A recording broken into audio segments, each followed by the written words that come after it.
Hello and welcome to Coffee Talk on Things and Stuff. I'm your host, John Streeter. I've got my co-host, Bill Reel, showing up here. Let's see if we can get him online for you. How are you doing this morning, Bill? Can you hear me? Man, I'm doing great, Jonathan. Great to be on. All right, thanks for joining me. My co-host here is Yu-Gi-Oh. He's kind of keep us busy here. I'm told that furry creatures get you more views, so either that or furries. I don't know. Either Cool. way. Anyway, so this is kind of a new thing for us. It's a little bit of an experiment. I'm going to change my layout there a little bit. And that is, I wanted to have a chance to kind of have a weekly recap of things that are going on in the world of Mormonism and ex-Mormonism in kind of an informal discussion with people of interest. And you were kind enough to be willing to kind of go on that journey with me. So I really appreciate it. Yeah, no problem. Glad to be on. All right. So A lot of fun. I think we're gonna start out with just a recap of some of the stuff that's going on, and then occasionally we'll have guests on who are telling us things that are going on. And I'm looking now, and it looks like we have one of our guests. So we're gonna shift our recap later so that we can get one of our guests on. And one of the things that I've been privileged to do is I've gone through the process of creating content in the realm of Mormonism, was connecting with other artists, other media producers like Bill here, like some other people that are just kind of taking the creative spark that they have and bringing it to this journey that we've all been on in going from our home of faith to a much broader and wider world. And one of those is a gentleman by the name of Adam Worthington. And let me see if I can get him in here. Adam, can you hear me? Yeah, I can hear you. Oh, Can you hear excellent. me? So Adam Worthington, we got you on board here. So Adam is well, I don't know all your background, but he's a graphic artist at least. I know that because he's done some phenomenal reconstruction work, taking three-dimensional representations of things that we know are tied to Joseph's actual world, such as the death mask, and also taking family members of Joseph Smith, people that we do know have kind of the genetics of Joseph, integrating everything in and doing really kind of cutting edge, the best representation that we could find of what Joseph Smith may have actually looked like. Does that kind of summarize it, Adam? Yeah, pretty much sums it up. Tell Yeah, I us a guess little the bit idea about is how you got the idea for the project in the first place. I know there's two really significant images that you've put out. What was it that started it in the first place? so it started back in about 2015 with I think it was Joseph Smith's birthday commemoration, Okay. and yeah, during that time they were encouraging the youth to kind of make different art projects to commemorate it, and I decided to make a bust of Joseph Smith, and I started by reading this book here. I don't know if you can see that. Oh yeah. It's here we go. Joseph Smith Portraits, Search for the Prophet's Likeness Okay, by yeah. Ephraim Hatch. And he basically wrote the book on how to recognize Joseph's likeness, I guess. Um, he goes through the book and describes how the death mask is the most reliable source we have for what he looked like. Goes through pictures of his family, witness descriptions, and in the end kind of gives his best images that he's found. And after reading that, I created a bust. Been fascinated since, and I've done probably 3 or 4 digital reconstructions, each time getting a little bit better. Now, when you started the project, were you still at kind of the faithful TBM position in Mormonism? When I did the bust back then, I definitely was. Went through a faith transition on my mission, and shortly after, still found out I was into church history and decided to continue on that project. All right. Well, Um, I'm gonna, Bill. I don't know if you had seen Adam's images before today. Have you run across them before? So I've seen this type of work. I don't know if this is what we're talking about in terms of being from Adam. I'm curious how he did all this because that's really cool. No, I've not seen that image before.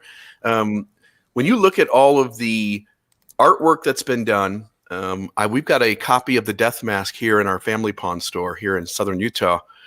And there's so many different places to get kind of the likeness of Joseph Smith. I'm curious, Adam, as you put this together, which sources got kind of the preferential treatment of what Joseph Smith looked like? I assume like the death mask, for instance, would play a large part.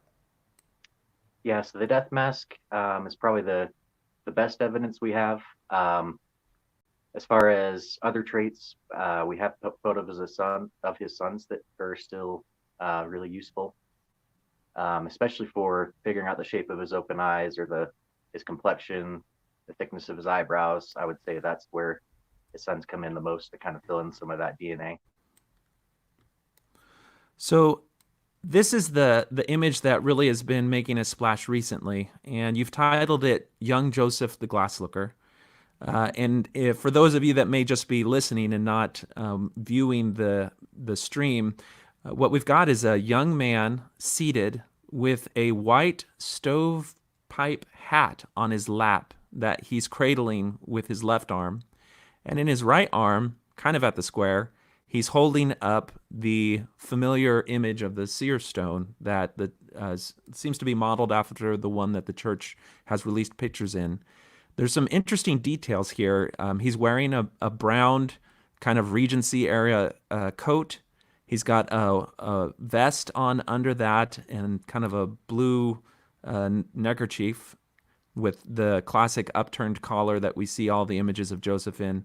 He's got some sort of bag that seems to be leather hanging around his neck, and he's facing the camera with a kind of solemn look on his face. So can you tell us a little bit, Adam, about each of these different details, what went into it, what are we seeing here? And it's sort of an iconographic image. What went into your decision to include all these details? So I was able to find a body of someone who was kind of in that sitting position, looking through pictures of daguerreotypes to find kind of that style of suit, because that would be what was in fashion at Joseph's time.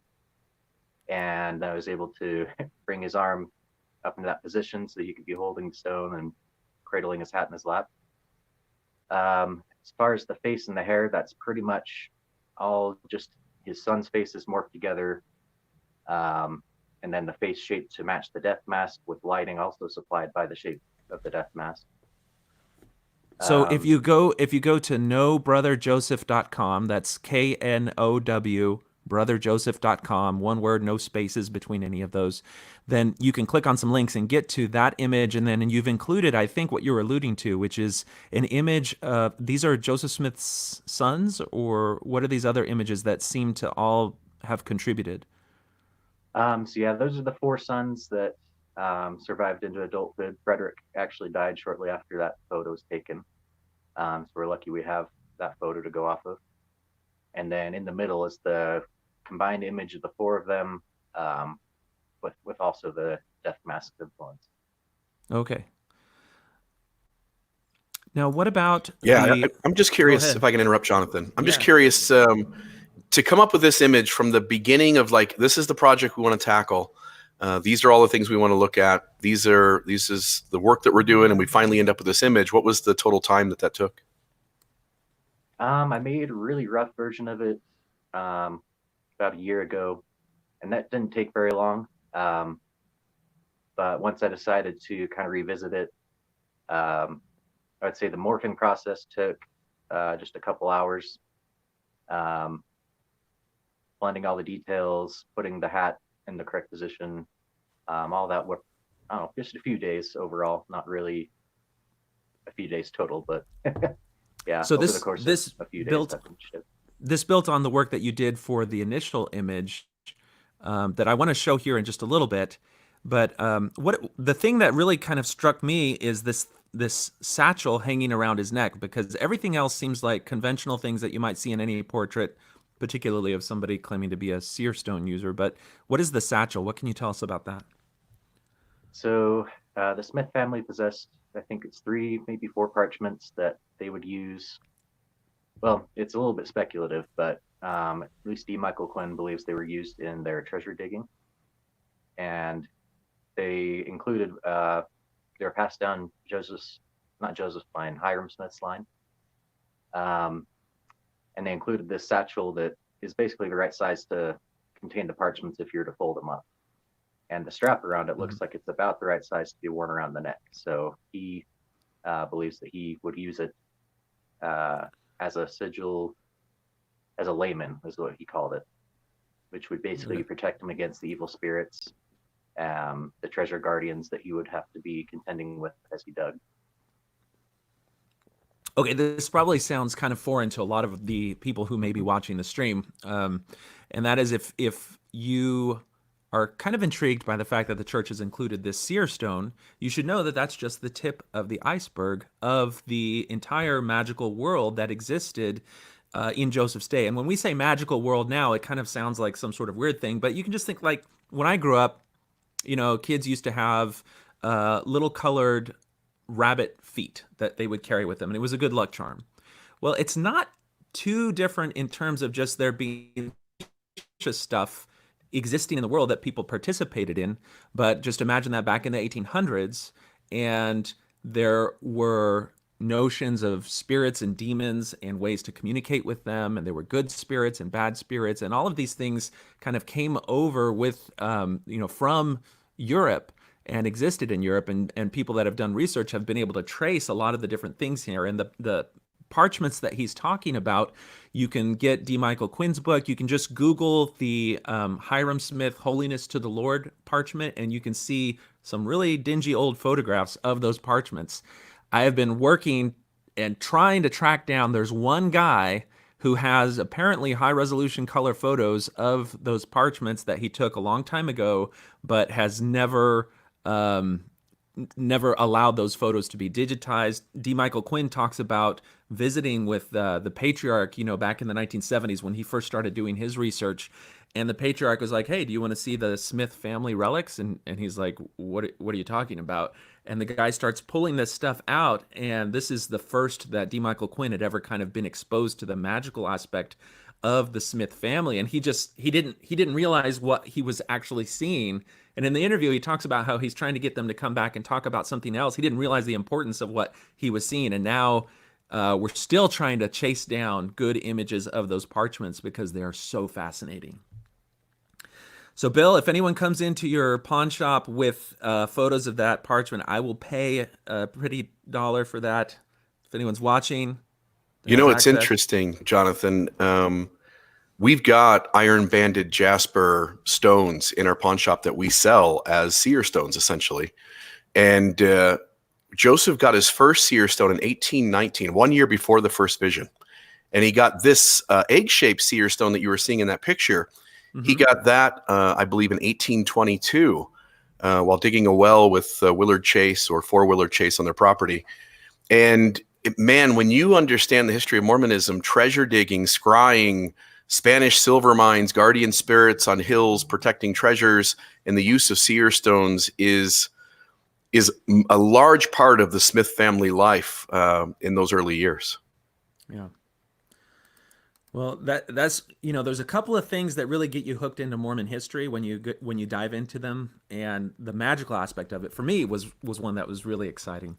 So, Adam, I've put up on the image now your first rendition. Kind of, this is the first piece of work that brought you to my attention that you released, and this one I can't display it here, but you included a bunch of other images about how you did like a 3D scan of the death mask and did a projection of some of the details from his son's face over it to try to really come up with a professional rendition of what Joseph might have actually looked like. Was this one kind of a tougher task to perform than the other one, since you'd already done this one by the time you started the other one?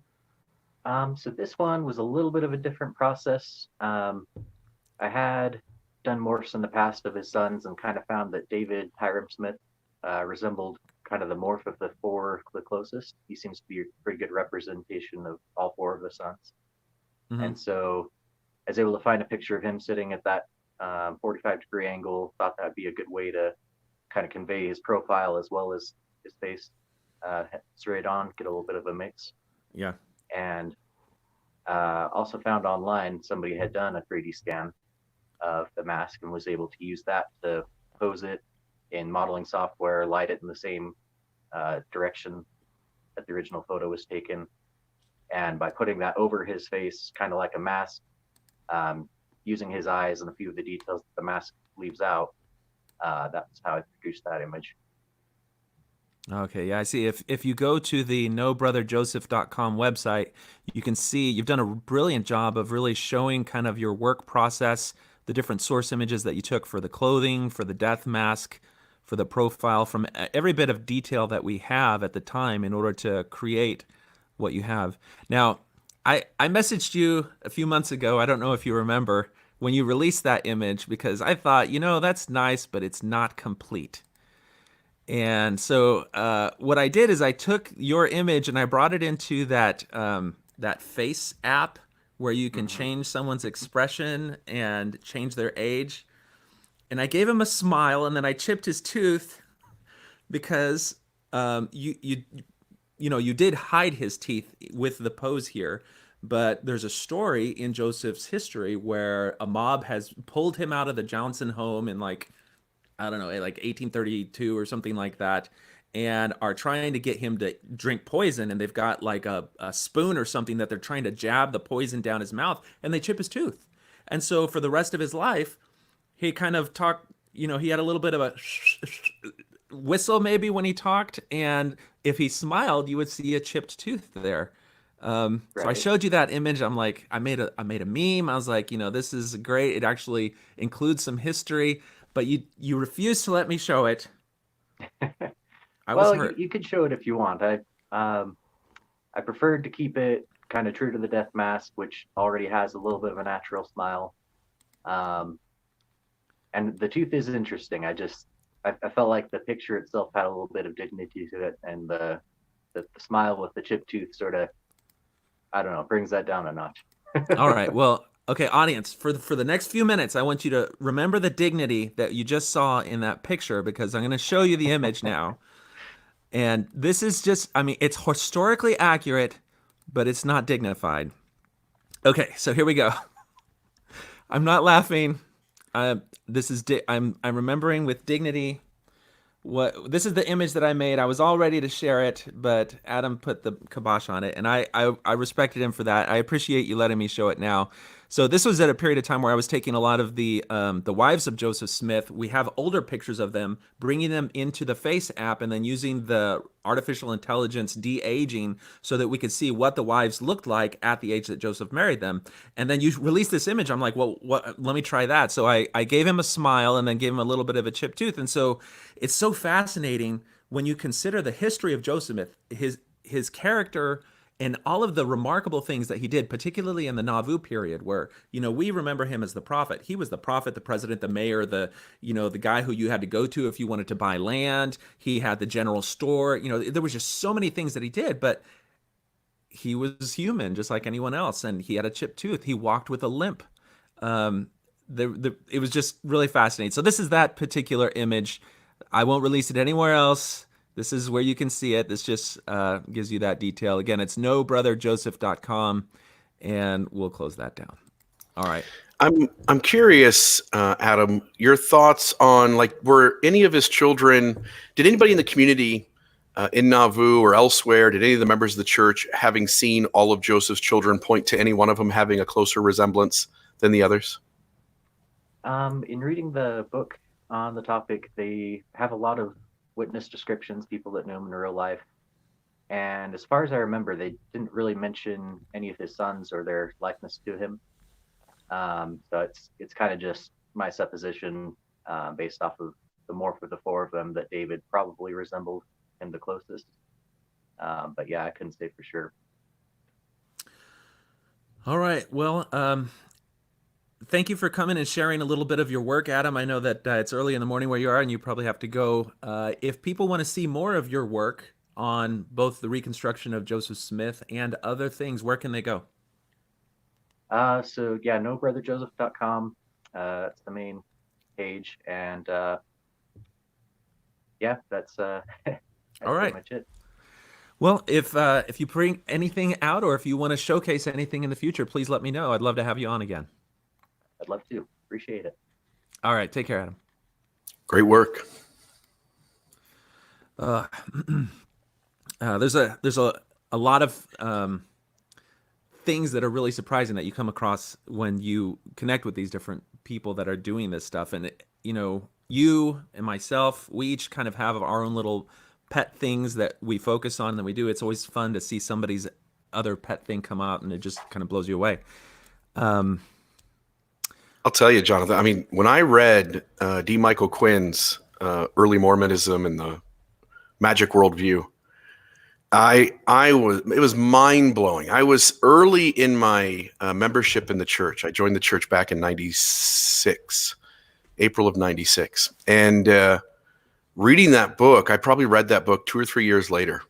It was mind blowing, like, and fun and interesting and cool. Like there was all this like fun stories and cool things, and I just, man, we obviously have a correlated curriculum that doesn't really approach it at all. Even when they talk about seer stones, they want to stay as far away from treasure digging and scrying as possible. When you start thinking about these stories we were told when we were younger with Sally Chase and how she tried to, with her crew of thugs, tried to find the plates buried under the hearth. And then you find out in 1819 that Joseph's borrowing Sally Chase's green seer stone to find his own seer stone. It's 150 miles away, buried under a tree. So you have 13-year-old Joseph Smith making a 150-mile journey via foot to get his own seer stone before he even has the first vision. And that's only the tip of what is an enormous iceberg. It is insane, the amount of cool story, cool narrative, cool history or myth within Mormonism in a 200-year period. Yeah. The details on that, just the more you look into it, the more interesting you get. There's a presentation I'm going to do sometime that actually links, as disparate as these themes are, links James Bond, Joseph Smith, and polygamy, and something that happened like in the 1600s to the 1700s. Because, that parchment that he talked about, if you Google it and you see the image, you'll see a bunch of different magical symbols. And there's one symbol there that you can trace back through all the different magical books that were published hundreds of years ago and find where that source was. And when you look at the story of where that source was, there's a particular set of events that has such phenomenal parallels to things that Joseph Smith ended up teaching and doing, particularly around polygamy, that it is mind-blowing. But that's just a teaser. We're going to do that sometime in the future. So, Bill, what has been going on in the world of Mormonism? Well, one of the things week? that's happening right now is the Brody Awards. So there is a voting going on. And this is on the post-Mormon or ex-Mormon side of things. But every year, there is the website Main Street Plaza. It's mainstreetplaza.com/2020/01/26/ it's time to vote for the 2019 Brody Awards. If you search for the Brody Awards, you'll find them. Mormon Discussion, which is the umbrella that I've founded and kind of oversee with other podcasts, other hosts. There's several of those on there, Radio Free Mormon and Marriage on a Tightrope. But man, it's kind of a cool thing that happens every year. They reach out and essentially ask for anyone and everyone to submit in each of these categories. What, for instance, the best podcast of 2019, and people submit, and then they take the top 5 or so and they put them in a survey, and they hand out an award to the winner every year. So kind of a cool thing going on at the moment. Okay, yeah, I pulled up the website. I can see it as I scroll down here. Now, I have to confess, in the past, because, we put a lot of effort and a lot of love into the work that we do. And there's no the positive feedback. You probably get a lot more positive comments coming back your way because of the website and everything. But I occasionally get messages on Facebook that are really, they help a lot. They kind of let me know that the time and the effort that I put into this stuff makes a difference. And this is like the one thing that we have that we can point to and say, hey, if you really like that what I did, because we're competing. Like, I hate it when your blogs and your podcasts do better than mine. That's why I hated Zelf on the Shelf for so long. Those flipping upstarts, they're just like, oh, I'm gonna be ex-Mormon now, and I'm gonna make a blog, and it's gonna get 4 million views, and they didn't do anything. But anyway, all right, they can call in later. Yeah, it is cool. You got lots of different entities, different, post-Mormon or even on the inside, blogs, podcasts, channels, websites, different work that's been done during the course of last year. And it is cool to get recognition. A lot of these things, this arena is so small. This arena is just a little tiny tangent of what goes on planet Earth. And for these people who put so much time and energy into this stuff, it's cool to see them get some recognition. Yeah. Well, it's great to see that some of the people that you've fostered on have made a huge impact here. I think Radio Free Mormon in particular, and also Marriage on a Tightrope are making quite a showing here with Katie and Alan Mount. Yeah, two great shows for two very different audiences. Alan and Katie do one hell of a job trying to offer support to mixed faith couples within Mormonism. So in the past, I've gone and I've said, okay, what is the best stuff that I did this last year? And then I try to make like a, for your consideration post where people can check out the things I did, because half the times I forget the stuff that I do in the course of a year. And then I try to distribute it and see if I can get people to vote for it, and then they'll make a showing. And this year I'm just like, I'm so lazy, and I want to see if people remember the stuff that I did so well because of the nature of its work that it stands on its own without me having to promote it. So there's a little bit of laziness in there and a little bit of wanting to see how I did. So I only have really one entry here. But it was the one I worked the hardest on. So Nancy Rigdon in the happiness letter. I'm just going to vote for myself while I'm on screen so you guys can see that. There you go. Yes. 9 votes. Well, okay. Well, maybe some of our viewers can go to the website and do their own votes. The great thing about the Brody Awards every year is it really is a way to kind of sift through the mountain and haystack of all the stuff that's created and just get to the stuff that really have made an impact on people's thought processes. And so that's definitely recommended. Yeah, this just hit whatever it was, 4 days ago, 5 days ago. I just became aware of it last night in a text group where RFM sent out the link. I think maybe you were in that text group too, Jonathan, but yeah, got a chance to kind of see this thing hit the press this time of year. All right. Let's see. So what else is in the headline news? Well, we had the announcement that the church is going to unify the handbook and make it public. Let me see if I can pull that up. What were your thoughts on hearing that news? Here we are, 2020, and there's still so much secrecy and privilege in terms of who gets access to things and who doesn't. And I'm often bewildered. I served as a bishop in the LDS Church. I'm often bewildered at all the things that are in the manual that I, as a bishop, had access to, that the average membership in the church was not able to have access to. And then at some point here, Handbook 2 comes along and everybody can get to it through LDS.org. And here we go again with another little change. Yeah. It's interesting. They included this in the KSL article as well. This is Elder Christofferson. This new handbook is a part of the ongoing restoration of the gospel of Jesus Christ that began 200 years ago, said Elder D. Todd Christofferson of the Quorum of the 12 Apostles. This restoration has been and will continue to be a process of learning how to minister as Jesus would to a richly diverse world.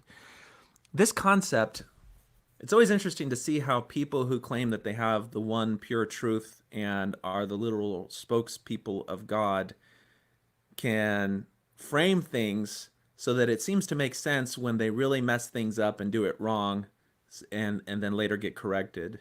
And it seems like the newest flavor of that is the ongoing restoration, and that seems to be a Nelson brand trademark.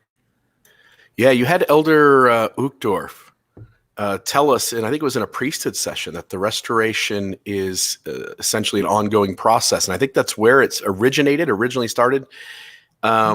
It's interesting, as you point out, the framing. They kind of are massaging things. I like that word, massaging all of this, so that rather than see like, oh, we got it wrong in the past, it's rather massaged into a statement that says we're getting it better today.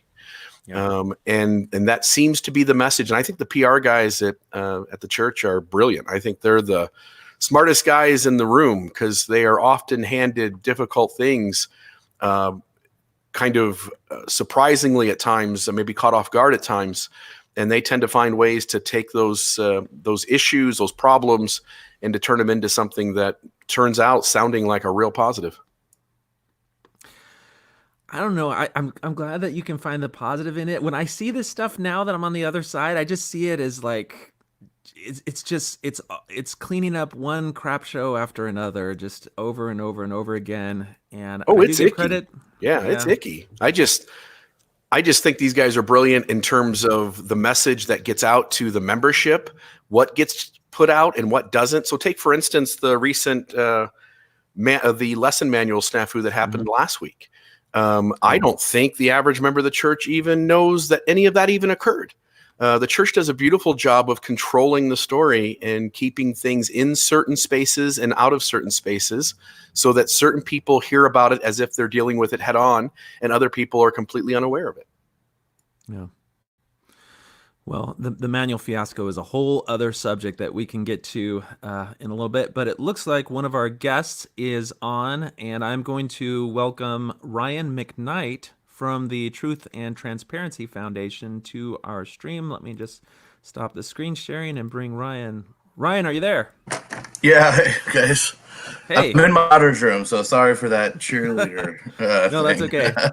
I'm squirreled away in here with the door closed. Good morning, Ryan. Good to see you. Hey. This week has been the week a lot of us have been waiting for, and that is because you guys at the Truth and Transparency Foundation, formerly known as Mormon Leaks, have been kind of under the radar for a while. What's been going on? That's been on everybody's mind. They're like, hey, can we have some more of those leaks? Where's our October surprise? Right. Yeah. No, I hear you. It sucks to have been so quiet on that front. We were taking care of some housekeeping issues. We got money problems like everybody. And we had a huge fundraising drive. We were trying to put together some funds, and we were also assembling an advisory board. And we had a press release on this week's been a blur. So I think it was Wednesday. We had a press release where we announced our advisory board, so people can go and look at that. It's really awesome, robust group of people from such a variety of backgrounds. Yeah, there you go. And one of the things that we're most proud of, because we're trying to, we still want to report on Mormonism, but we want to report on all religion. And our advisory board, there's only 2 people in that list that are connected to Mormonism. That would be Kimberly Anderson and Timmy Shue. They are both former Mormons. The rest of those people come from completely different walks of life. So I'd encourage everybody to Google those people's names, all those people's names, and read about them and learn about them. They're a great group of people that we now sort of have a more formal relationship that we can pick up the phone and say, hey, how should we handle this? And, get advice so that we can think outside the box and not be caught in a bubble and make sort of, poor editorial decisions, if you will. Okay, so this is at truthandtransparency.org. That's the website. You can go there and you can see their press releases. Earlier this week, they released the announcement of their advisory board. Now, with this announcement, there was also kind of a formalization of a shift towards how you guys would present things. It's more in a journalistic fashion. Is that right? Yeah, and we really did start doing that in January of last year, but we're really making an even more of a push to that. So Ethan and I, this actually, believe it or not, really started with the $32 billion leak, as many people call it, that we had in 2018, where we were able to show that there were $32 billion that the church had in the stock market.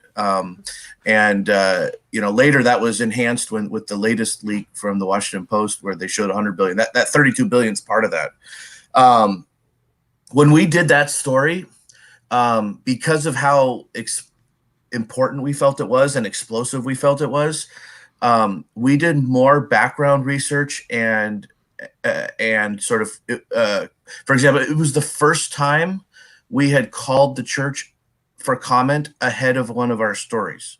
That $32 billion leak. That was the first time. Now they didn't respond, but I did, in order to 100% verify, I called the names the numbers that I had for these people that were managers on these LLCs that worked at the church, and I got them on the phone, and I actually talked to one of them. Anyway, we wrote up, if you look at the wiki page, because we used to, at that time, we were just posting documents on a wiki page with a very bland summary.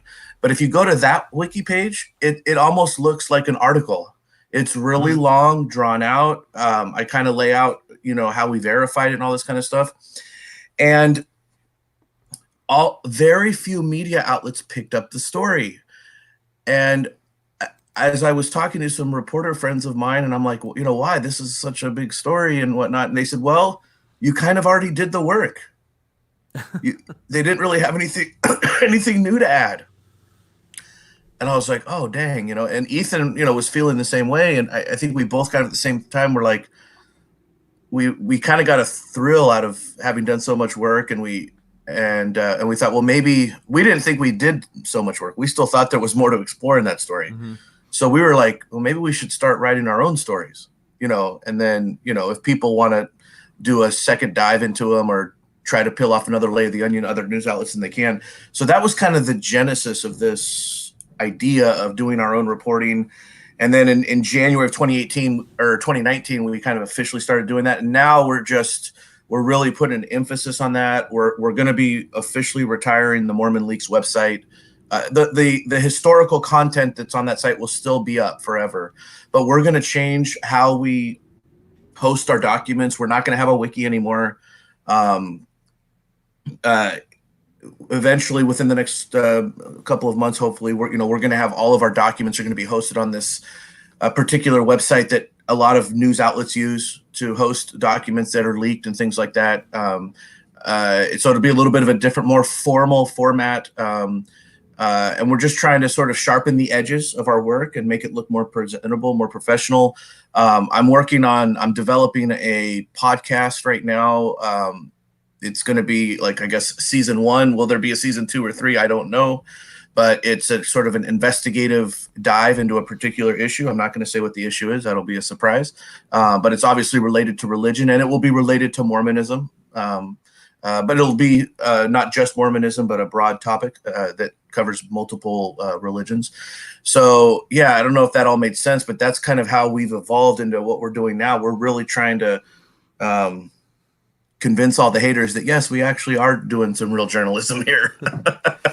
So all the real journalists are mad at you for bypassing journalism school and right. The copy desk and all the tough stuff that they had to do. All you had to do is get people to leak you documents. And well, if it was only that easy, but I don't want to toot our horn too much, but I will say that we have had multiple reporters from national outlets say to us, wow, you guys are really good for having never been trained. And I'm sure we have our flaws and we have to do better on all that kind of stuff. But I think we have surprised a lot of people with how like clean our content is that we've done for reporting, and how we have tried so hard to be neutral. Like, people have no idea what goes on behind the scenes. Like, we'll write an article, right? And then when we're in the editing phase, and we have, like, Ethan and I will edit each other's stuff, and then we have a copy editor, and people don't understand like how much little things that we'll take out of the article or reword just because that was kind of a little bias, or that was a little bias, right? I mean, you have to remove your snark. It's and when we write the article, we're actually doing that, right? I'm not trying to keep the snark in there, but we go the extra mile and just like, we sit there and read a sentence and we think of all the different ways it could be considered bias. And people don't realize how much it's still there. I read your articles and I'm like, yeah, this guy hates the church. Well, that's your bias coming out, right? No, but look, you can't remove 100% of the bias, and all reporters have a certain bias going in. The question is number one, what is the bias and how much does it affect? So what we want our bias to be, that we start with the presumption, the bias, that churches are lacking in transparency in general. Obviously, some churches do better than others, but our bias is that churches are lacking in transparency. And we try to make it that our bias doesn't go beyond that. All right, I'll tell you, Ryan, I've had a chance to just hang around you a few times, had lunch with you. Yeah. kind of watched you put this thing together over the last few years, and I am appreciative of your ethics and the standards at which you hold. I'm quite impressed by you. Anyway, Oh, I appreciate that. Hey, we need to go to. It's been a while since we've had lunch. You need to come down here. we should do it. So speaking of your, that this move that you guys have done to release your stories with a journalistic perspective, you had another story other than just the advisory board break this week. Yeah. What can you tell us about that? I've shared the screen now so you can see the article Yeah, I that see we it. have. Yeah, man, this was a rough one. If any of your listeners haven't read this, they need to. It's an important article. It's hard to read. I mean, trigger warning up and down, left and right. And it's about a case of sex abuse against children that not only involves some horrific acts that were performed on these children, but these acts were filmed and distributed on the internet. And so, I mean, massive trigger warning. We kept the worst details out of the article, but we also published the public documents, the court records, and there are some graphic depictions. So just buyer beware on that. But basically, what happened was there was a guy. He was a border patrol agent actually in a small border town in Arizona, and in 2015 or not 2015. In either 2010 or 11, it's not clear which year. His wife said 2010. The bishop said 2011. They were both going on memory like 6 years later. So I think that neither one of them know the exact date. But 2010 or 2011, he confesses to his bishop, John Herod, who happened to be a doctor. I believe he still is a doctor in Bisbee, Arizona. He confessed to molesting his daughter, who at the time was about 6 years old, and filming it. He admitted to filming it and all this kind of stuff and all this child pornography and whatnot. The doctor, according to the court documents, the doctor calls in the wife and basically is like, hey, tell your wife what you just told me. I'm sort of paraphrasing, right? Mm-hmm. And it appears that one of the reasons why he did this is because he was hoping that the wife would do whatever she needed to do to protect these kids. Leave town, call the cops, type of thing. And I think to his surprise, he doesn't, I don't believe he said to his surprise, but it kind of is implied. She had no reaction. Like it was almost as if this was not a surprise to her, this revelation. And she did tell the bishop that she would, do what she needed to do to keep her daughter away from him. And this is his daughter too, by the way. This is not his stepdaughter. This is his biological daughter. Yeah. And the bishop called the hotline, of course, as they're instructed to do up in Salt Lake City. Yeah. And the hotline, according to the court documents, the hotline instructed him to not notify the police and to just continue one-on-one counseling sessions with him. And so the bishop did do that. And again, this is all in the court documents. If anybody, that doesn't believe what I'm saying, they can go read it for themselves. So just to stop at this particular moment, what you're talking about is a member of a congregation who's been abusing a child, his child, filming it and distributing it. So that part is, no institution is going to be able to do that. The institution is not responsible for that. That is a crime that is occurring. Okay, so then a confession happens where now the institution is brought on board. And so now we have a bishop who is both a clergy and a doctor. And I want to get into that because as a physician myself, who has been through some of the training that physicians go through in terms of what our obligations as physicians are to society, there's mixed obligations in the role of that doctor there. But so he receives this confession. He knows that he should understand that it's criminal is happening.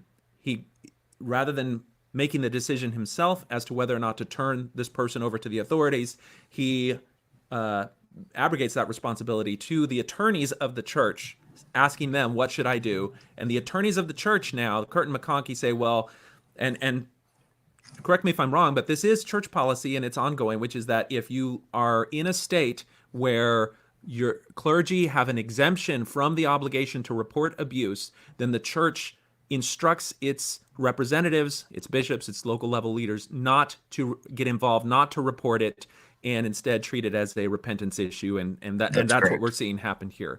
So Yeah. what I want to focus on really is just kind of the institutional aspect of that. I think the crime itself and the person itself are really secondary to that for the purposes of what the center of the news story is here. Yeah, and you're correct on describing the way the church operates. And a little really quick sidebar, because I've seen a lot of comments in reaction to this story about people pointing, saying, oh, well, look, the church did the right thing recently in Oregon, because there's a story out of Oregon, I'm not going to get into it, where it appears that the church, a bishop against the Oregon law, because in Oregon they have the same sort of privilege thing, went to all I want to say on that story is people should withhold their praise. We're working on looking into that story. I can't report anything yet, but I can say that I think when all the chips fall, it's going to be very likely that abuse up in Oregon got reported not because the church directed people to. But so I would just say withhold judgment on that one. But going back to this Arizona case, yeah, this bishop is now basically on notice. And one of the interesting things that I found, and I don't want to, not to minimize other types of abuse or anything like that, but I suppose if one is trying to argue on behalf of the church, they could say, well, if somebody comes in and says, a year ago I did this thing and it was a big mistake and I feel horrible about it and it's not happening anymore, right? Some sort of like past crime.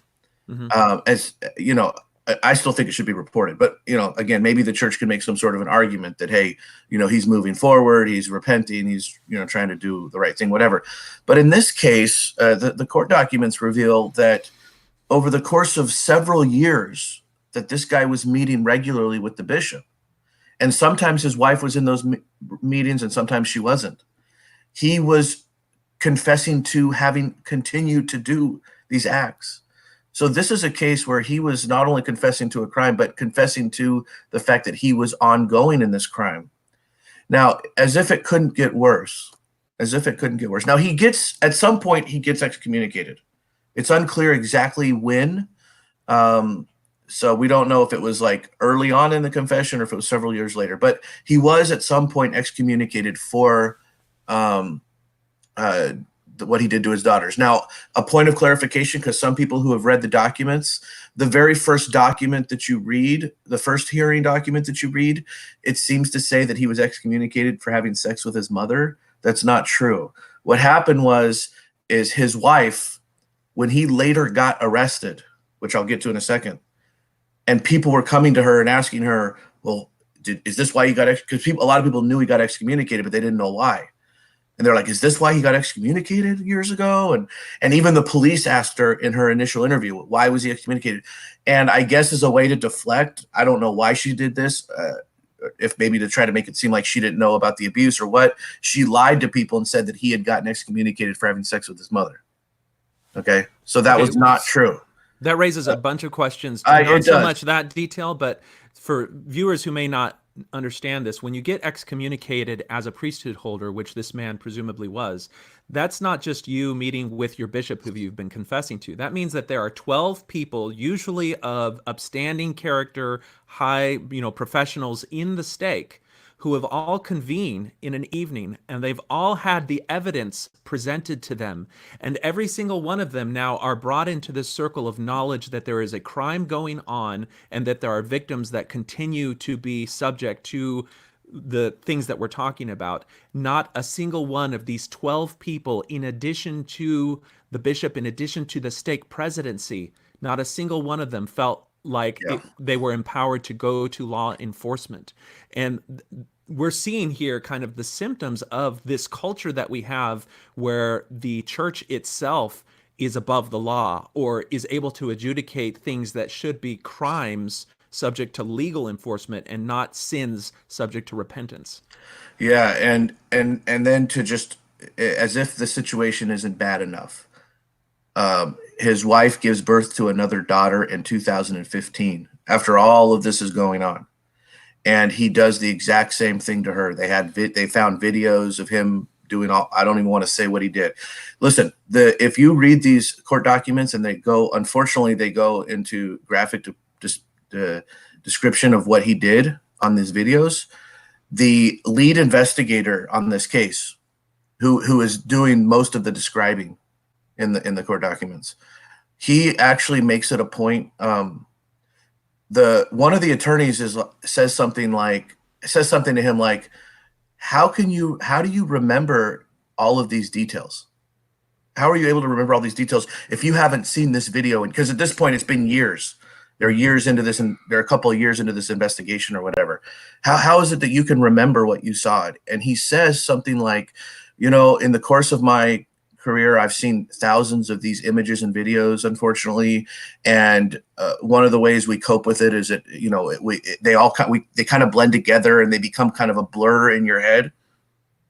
And he said, this one was so bad, it was one of the worst cases I've ever seen that I can't get the images out of my head.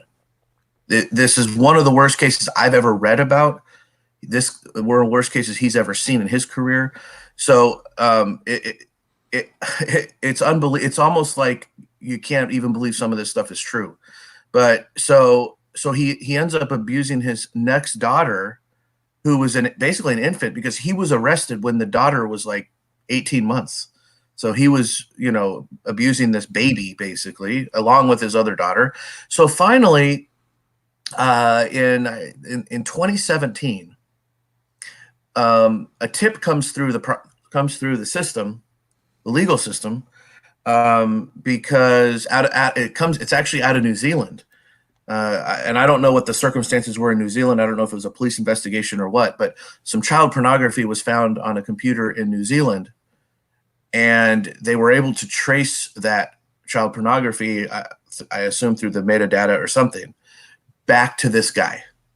And not only were they able to trace it back to him, but it was a video and you could see his face clearly, apparently, on the video. So there was no question, right, as to whether or not who it was.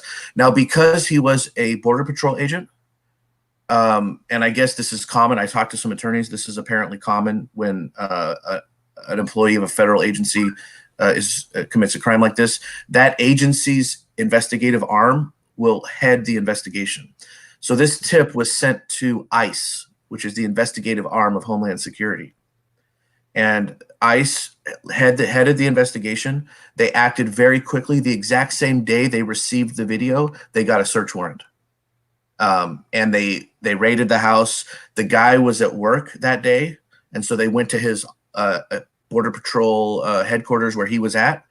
They interviewed him there. They interviewed the wife at the house. They seized thousands of images and videos, and in that interview, the guy confesses to everything. I mean, he couldn't deny it. Obviously, his face is on the video, so he actually admits to the investigators in that initial interview that yes, I did all these things and I am doing all these things. And he was arrested on the spot, of course. The wife was not initially arrested, but later they really felt that the evidence was overwhelming, that she knew what was going on, and it is. And so she was also charged. Now, he committed suicide in custody before his case could be adjudicated. So he was never officially found guilty. He was never, sentenced. Obviously, it was going to happen. I think he was facing, there were like 8 counts that we published. I think there were actually more additional counts later on that we didn't get that document. But so looking at the story that you've described from the institutional perspective, yeah, I think there's a phenomenon that Bill, as a former bishop, you can probably speak to, and that is that when people confess things, they tend to minimize the true extent of what they're confessing. And some people call it trickle truth or something like that. So I don't know if you can speak to how much the bishop that took his confession and was going through these sections actually knew about the full extent of his abuse.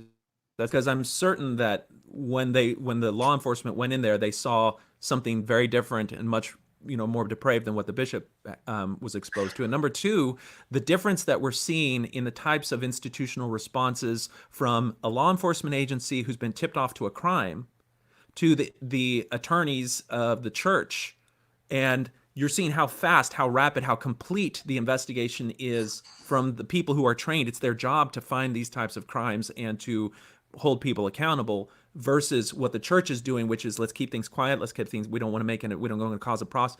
And one of those is defending victims and vulnerable people, and the other one is perpetuating abuse. So what can you speak to those 2 points? Well, as far as how detailed did he go into his confession with the bishop? I think what we can say from the court documents is that he confessed to abusing and videotaping the abuse, and he confessed to doing it ongoingly. But what we don't necessarily know is we don't know like how graphic he got about that, right? Like, did he describe the sex acts? Did he tell the bishop he uploaded those videos to the internet? We don't know if he said that or not. Did he tell the bishop how many total videos that he had? We don't know if he said that. So, but we've already crossed the threshold where the bishop knows that there's abuse and there's child pornography going on. Yes. So that he definitely knew that. He definitely knew that. Anything to add, Bill, in terms of the bishop experience? Just the idea on systems in general, right? This isn't just a Mormon problem. We've seen lots of news come out of Jehovah's Witnesses, their religion. We've seen issues with Scientology and stuff in the past. And I think to a large extent, anytime a system claims to have authority that trumps the authority of the world, anytime a system has claims to have knowledge that trumps the knowledge of the world, and when the hierarchy, the higher up you go, those people say, look, I'm in charge, and your job is to sustain and support me and to essentially act as though whatever I come up with, that's the way you move forward. You essentially support my position and act as if it's your own. You are setting up a culture for these kinds of things to happen. There's going to be creeps in the world. There are really sick people who do really sick things. But the problem that we can intervene quicker and stop or prevent or diminish is when systems perpetuate it because of the culture that stands within those systems. Yeah. And I think that's where we, the church as an organization, should be learning the lessons that all of these organizations are learning as they learn how to deal with this type of abuse. And, I don't think you can avoid the fact that in the past, institutions haven't been made aware of the extent and nature of this type of abuse and how to safeguard against it. But so much work has been done across the board, churches, scouts, other types of institutions, that there is a pattern of best practices and policies that these institutions should be adopting. And so the work that you're talking about, Ryan, highlighting where these failures are, should inform the church about how things need to change in the future. Where do you want to go from here on that? Well, real quick, and maybe I don't know if you guys have other questions or not or whatever, but I would there's even more institutional failures in this story, unfortunately. And we touched on some of them in the article, but there was so much about this story that we could report on that there was so many details that you could only find in the court documents. So one of the things that we briefly touched on in the article is there was a family friend from their ward. Her name is, we named her in the article because she testified in the court proceedings. Last name was War. She was not only in their ward, but she was a co-worker of Paul Adams, the perpetrator. She was a Border Patrol agent herself, and she wasn't really friends with Paul Adams. In fact, she hated Paul Adams for the way he acted at work, which I'll get into in a second. But she had befriended the wife, Lisa, over the years because she felt like she testified that she had this really, really, really strong suspicion that something was going on in the home. Now, she never knew, or she at least testifies that she never knew what exactly that was until after he was arrested.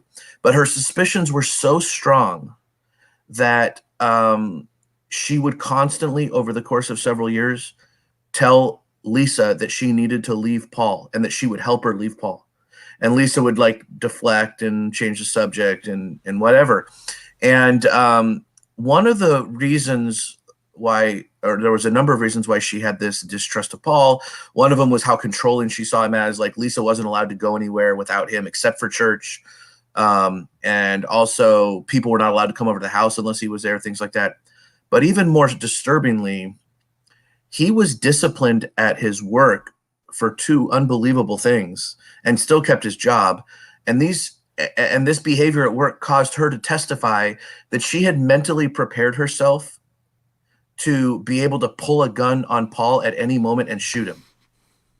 And what these things were, the first thing that Paul did as a Border Patrol agent that he was caught doing is he was sleeping with an undocumented immigrant and helping that undocumented immigrant smuggle drugs, using his car and things of this nature. And that the way he got caught was this woman who was working with him, I guess, got pulled over while driving his car, and of course they ran the registration and it came back to him, right? And that's how that kind of got blown up.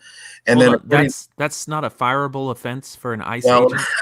apparently it's not, because he got put on what was called light duty because of that. And I don't know what light duty is, but he got essentially somewhat reassigned. Maybe he jobs. maybe he wasn't in contact with the immigrants as much. I don't know. But the other thing that he did after that, so he gets disciplined for this, right? Then he makes terroristic threats against the Border Patrol. And apparently she describes what that meant. And apparently he would often just lose his temper over little things and get mad at people and start yelling and berating coworkers. And he would say, I'm going to blow this place up. But it got to the point where people thought he might be serious. And I guess some coworker of his reported it. They investigated, and he got another sort of reassignment or something, but he still kept his job. I mean, when they arrested him, all that stuff had already happened, and he was at work when they arrested him. So, but anyway, it was because of this erratic and dangerous behavior that she observed at work, plus the fact that she felt that there was something off at the home every time she saw the kids and the wife and all this stuff, that she had this suspicion. And, there's an argument, the lawyer of the kids who I interviewed for this story, and I indicated that the lawyer seems to want to make an argument that even that woman, as a Border Patrol agent, as a peace officer, had a duty to report. And I looked at the Arizona law, and she is a mandatory reporter based on the Arizona law. But she doesn't, we don't have any evidence that she knew about the abuse. But the way the law words, it says, if any of these list of people that are mandatory reporters have a reasonable belief that abuse is occurring, and then they list all these different types of abuse. And so the argument would be, is what constitutes reasonable belief? And I think the attorney, I don't want to speak for her, but based on the interview, I got the impression that the attorney's argument is that if her suspicion was so strong that she was, over the course of several years, encouraging this woman to leave her husband, that constitutes a reasonable belief and she should have reported it. That, I suppose, is up for debate. But that's another sort of aspect of this case that is just, it's wild. It's wild. Yeah. I want to talk a little bit about the mixed obligations that Mormon bishops in particular may have. And Mormonism is a little bit different from other churches because we have a lay clergy in Mormonism. And what that means is that you're going to have people who are professionals in other arenas called to also be clergy members. And so that's where we've seen, when I read that this was a physician, that was like a huge shock to me initially for a couple of reasons. Number one is that as physicians, we all go through training. We all understand when you get licensed, you have to answer some questions, that it's made very clear to you that you are an obligated reporter of abuse of the elderly or of children. And so it doesn't matter what aspect of your life you come across that. If you're, at school at a kid's event and you find something that gives you reasonable suspicion, you are obligated to report that. And so what happens then when you're also a clergy member? So now you've got an exemption and an obligation. And I think this is where any church leader who's also a professional, who understands that if they fail their obligation according to their professional duty, they may lose their licensing. It affects their income. All of this would they'd be able to put up a defense if it ever came to it. But you as an individual have to decide whether you're going to side with defending an institutional church or defending potential victims. And I've talked to a number of attorneys about this exact issue, not just on this story, but other similar stories that I've investigated. And, based on the conversations I've had with other attorneys who specialize in this type of law, they all tell me the same thing. And that is, what you said is true. A physician has to report, not just if he finds out about it at the doctor's office, But if he finds out his neighbor is doing something, he has to report. However, when they have another hat that they sometimes wear, like bishop, if they learn of that abuse while wearing that hat specifically, like through a confession, where in that moment they are not a physician, they are a bishop first, then the laws governing that hat supersede. Okay. Now they don't supersede if he finds out about his neighbor, right? Because when he's at home, he's really neither a physician or a bishop, right? And so the fact that he's a physician at work, would come into play. But that's what attorneys tell me is the case. I don't know if there's any cases where that has been sort of adjudicated or challenged. Maybe this will be one. I don't know. I mean, I don't know if they can try to take this guy's license away. But yeah, there's a really weird dynamic there. And I don't know if the law is super clear on which rule supersedes, but attorneys have told me that in practice, that's how the courts typically view these things. You heard about the abuse within your capacity as a bishop, therefore the rules governing clergy apply. Yeah, well, you can look at different things that the church has done in other cases. And so the question comes up, if you as a physician or as a bishop, regardless of your position, see a case of abuse and the attorneys say, well, your state does not require you to report it, so don't report it, you still have the option of reporting it. You're not going to get in trouble. You haven't broken the law if you've reported it. All you've done is tried to help safeguard potential future victims. And so the thing that I've seen in my discussions with faithful members is that they just rest their hat on, the law doesn't require them to report it. But there's a difference between what is illegal and what is right. And that's really where that comes into stark contrast.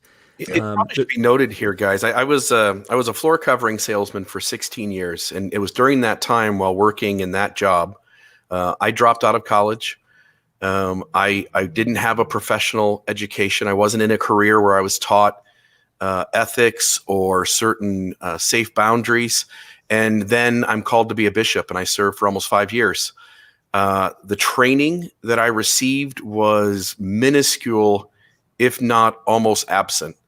My awareness of how all these kinds of issues play out in real time, clueless to them.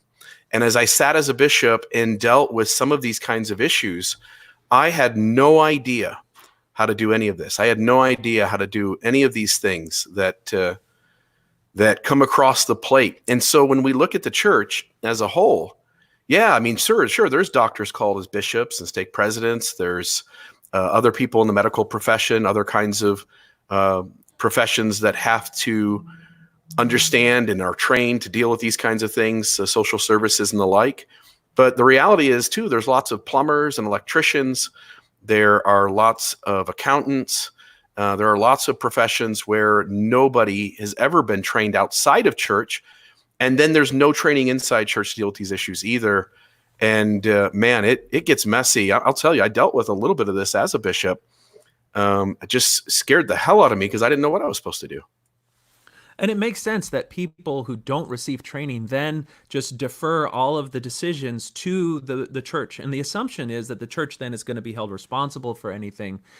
But when you go back and you look at the history of how the church has handled dealing with these abuse cases when they eventually go to court, in many cases, the very bishops that are involved in it may be called to testify because they are involved in how things were discovered. And there's a case in Arizona in particular that comes to mind where they wanted to call the bishop and the stake president because they had information about the crime, and the church blocked it. The attorneys would not allow them, and they claimed this penitent privilege.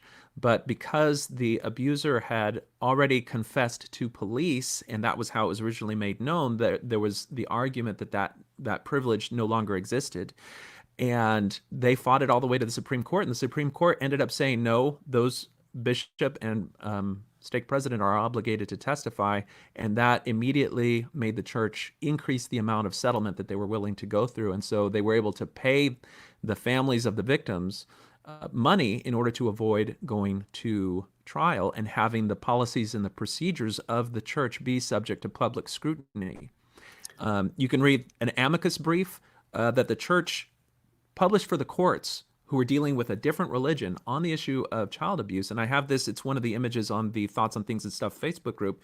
And you can see the arguments that the church makes in order to avoid this. And one of them is that we can't have clergy member sacrifice their duty to the entire congregation in order to help one victim, which is, when you think about it, Christ's parable of leaving the flock to go after the one, to help the one victim, is exactly what a Christian church is supposed to do. But the church uses that as an argument that they can't allow the breaking of that penitent privilege. And it should be noted just really quick, and then I'll let you talk, Ryan. We should at least be aware, the victims get to decide whether they accept the settlements or not. And I honor whatever choice they make, whether to proceed with a case, because there's tons of issues that come into play about how hard it is to resolve these cases without running out of money first. So I understand that. But I also want to add in as a caveat that no amount of money erases the trauma that's done and the ripples of that trauma generation after generation after these initial events happen.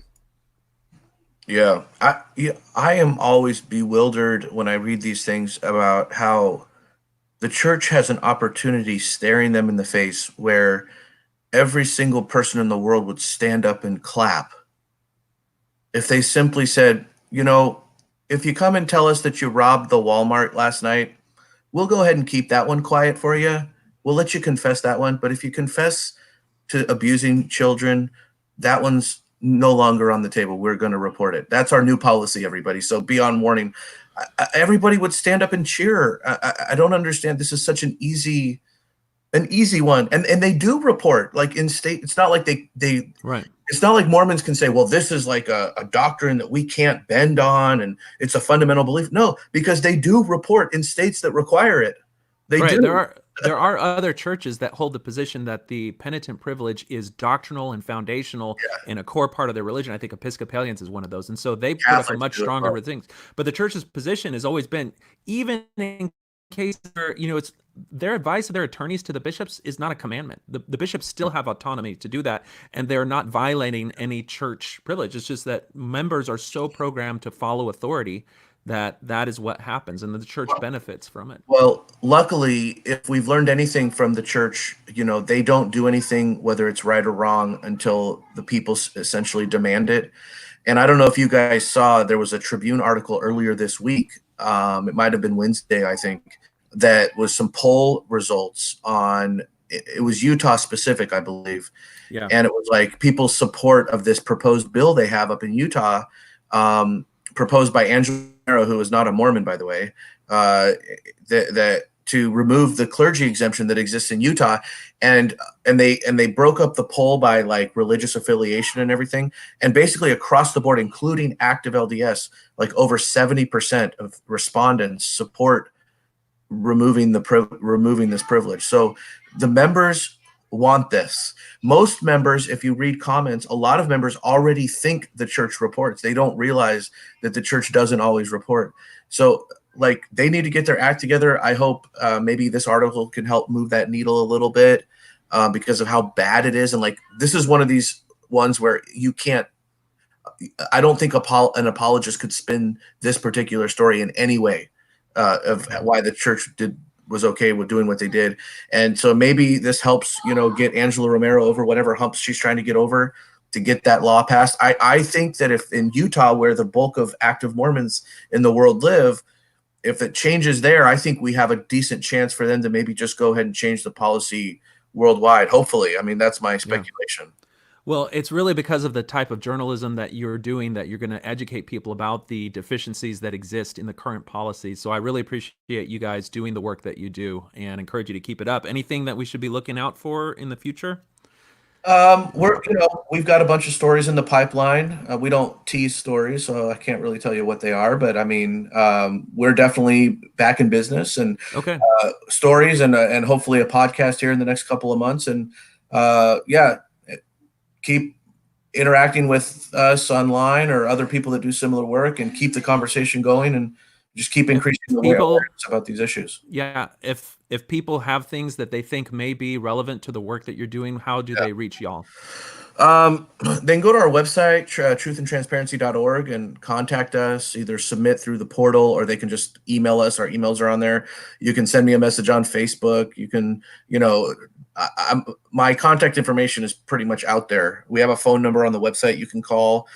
I'm happy to listen to anybody that has something to tell me. I can't guarantee it would be a story, but I'm happy to hear you out. So. All right. Well, Ryan, we're going to let you go about your day. Thank you so much for taking the time to share a little bit about what you're doing. All right. See you later, guys. Take care. I know Ryan isn't gonna, plug himself in this way, but what a great entity to try and shine a light on some of the unhealthiness that happens out there within certain systems, specifically religious systems. I know that in the past, financially, the Truth and Transparency Foundation, as well as Mormon Leaks, when it was under that name, certainly donations and other kinds of ways of supporting such an entity. I just kind of throw that out maybe as a thought. Yeah.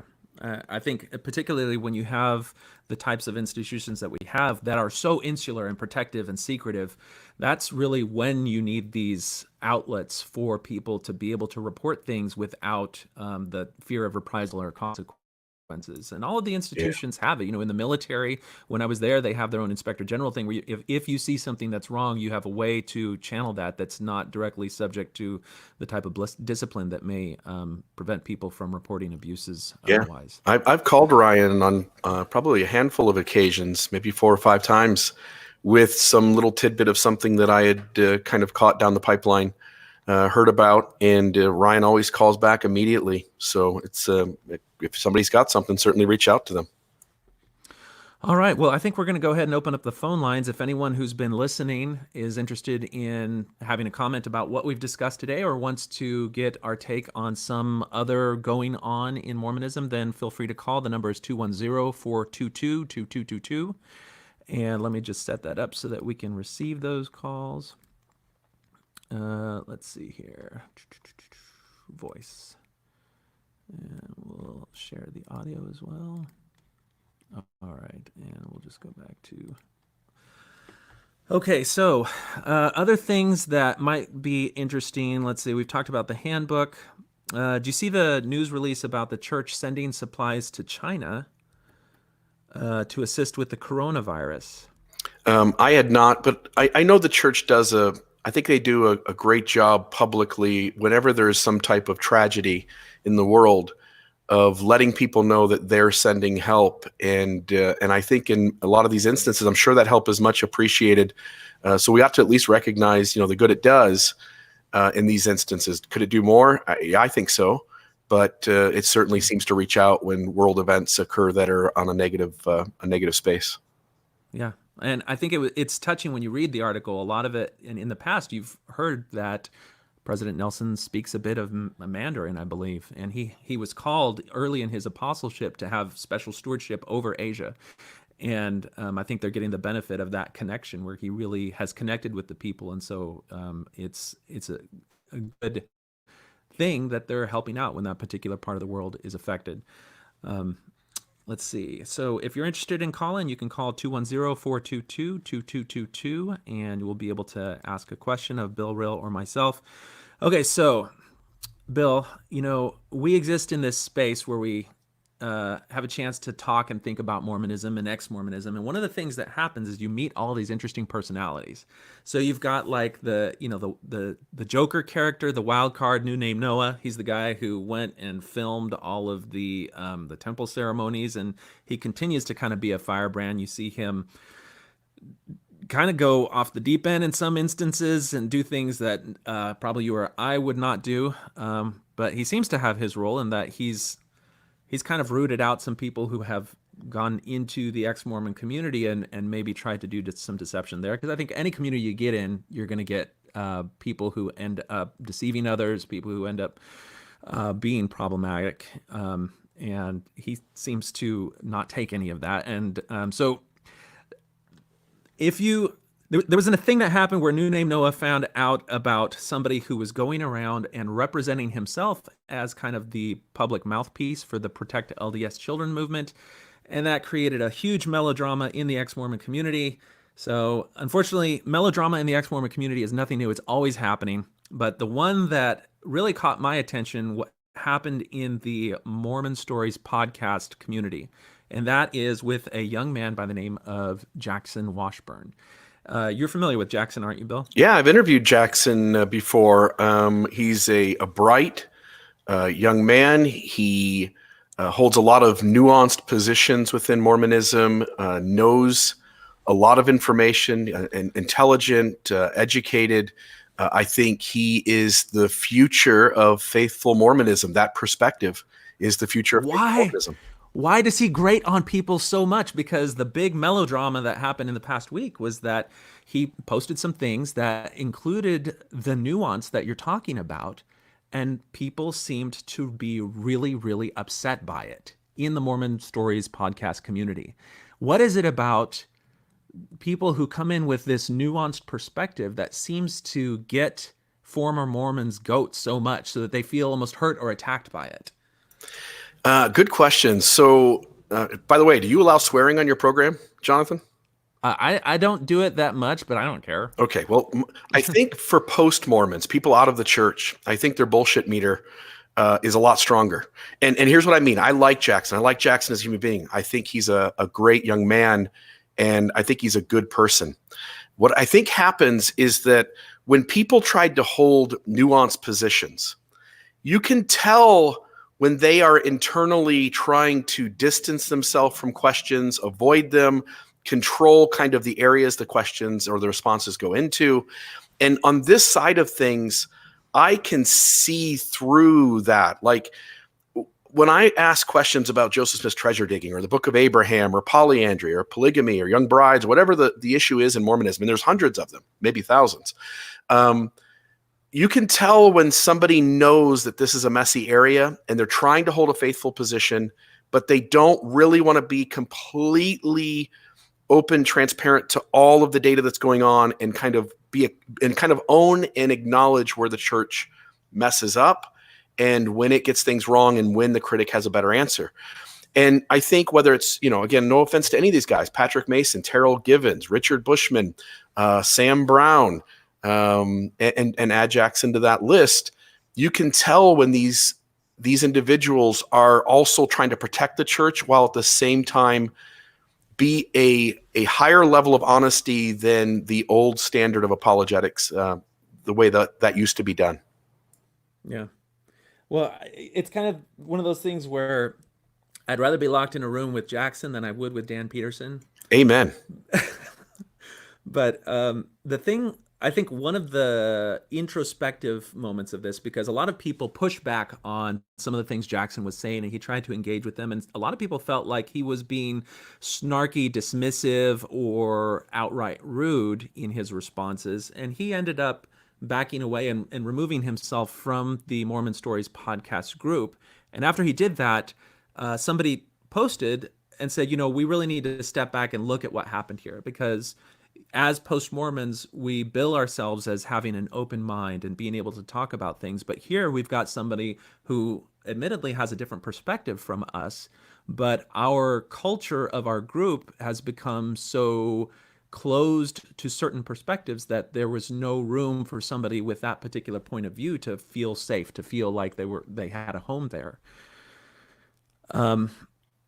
People feel dismissed a lot. I think people when I come to you, Jonathan, and I say, let's talk about this issue, and it could be my marriage, it could be my relationship with my dad, it could be having a conversation with my employer. When I sit down and have a conversation and say, like, hey, here's this problem, what are your thoughts? Here's my thoughts. Everybody wants to feel like their position is honored. And I think often because Mormonism is so damn messy, that when apologists, whether they are more nuanced and making more space for kind of accountability, or whether it's the old guard, there's this feeling of being dismissed when you're on this side of things. Whenever you bring up a difficult issue and you point to the data and you say, like, the critic has a better answer, it doesn't matter whether you're talking to your bishop in an office, whether you're writing a message to Fair Mormon, whether you are having a conversation with, one of the new guard, new age apologists. You always feel like you're being dismissed and that there's some level of like, hey, my protecting the church trumps me telling you what I actually think. Mm-hmm. Well, it's kind of like the way that I see it and because I get riled up too. Like I listen to Brian Hales, I listen to, in some cases, to Jackson. I've met and talked with Jackson, and I like it. I have some envy about Yeah. the depth that he takes some of these things at the age that he's at. That's part of why I hate him too, because young whippersnappers who are uppity also get my goat. But one of the things that maybe people on that type of perspective don't understand is that there's a point at which nuance crosses over into gaslighting. And that threshold is hard to know. But for people who were raised in a very literal, concrete church, which is the church that you and I know, and that is, when Joseph Smith came out with the gospel, words meant something. Truth meant something. Legitimate authority meant something.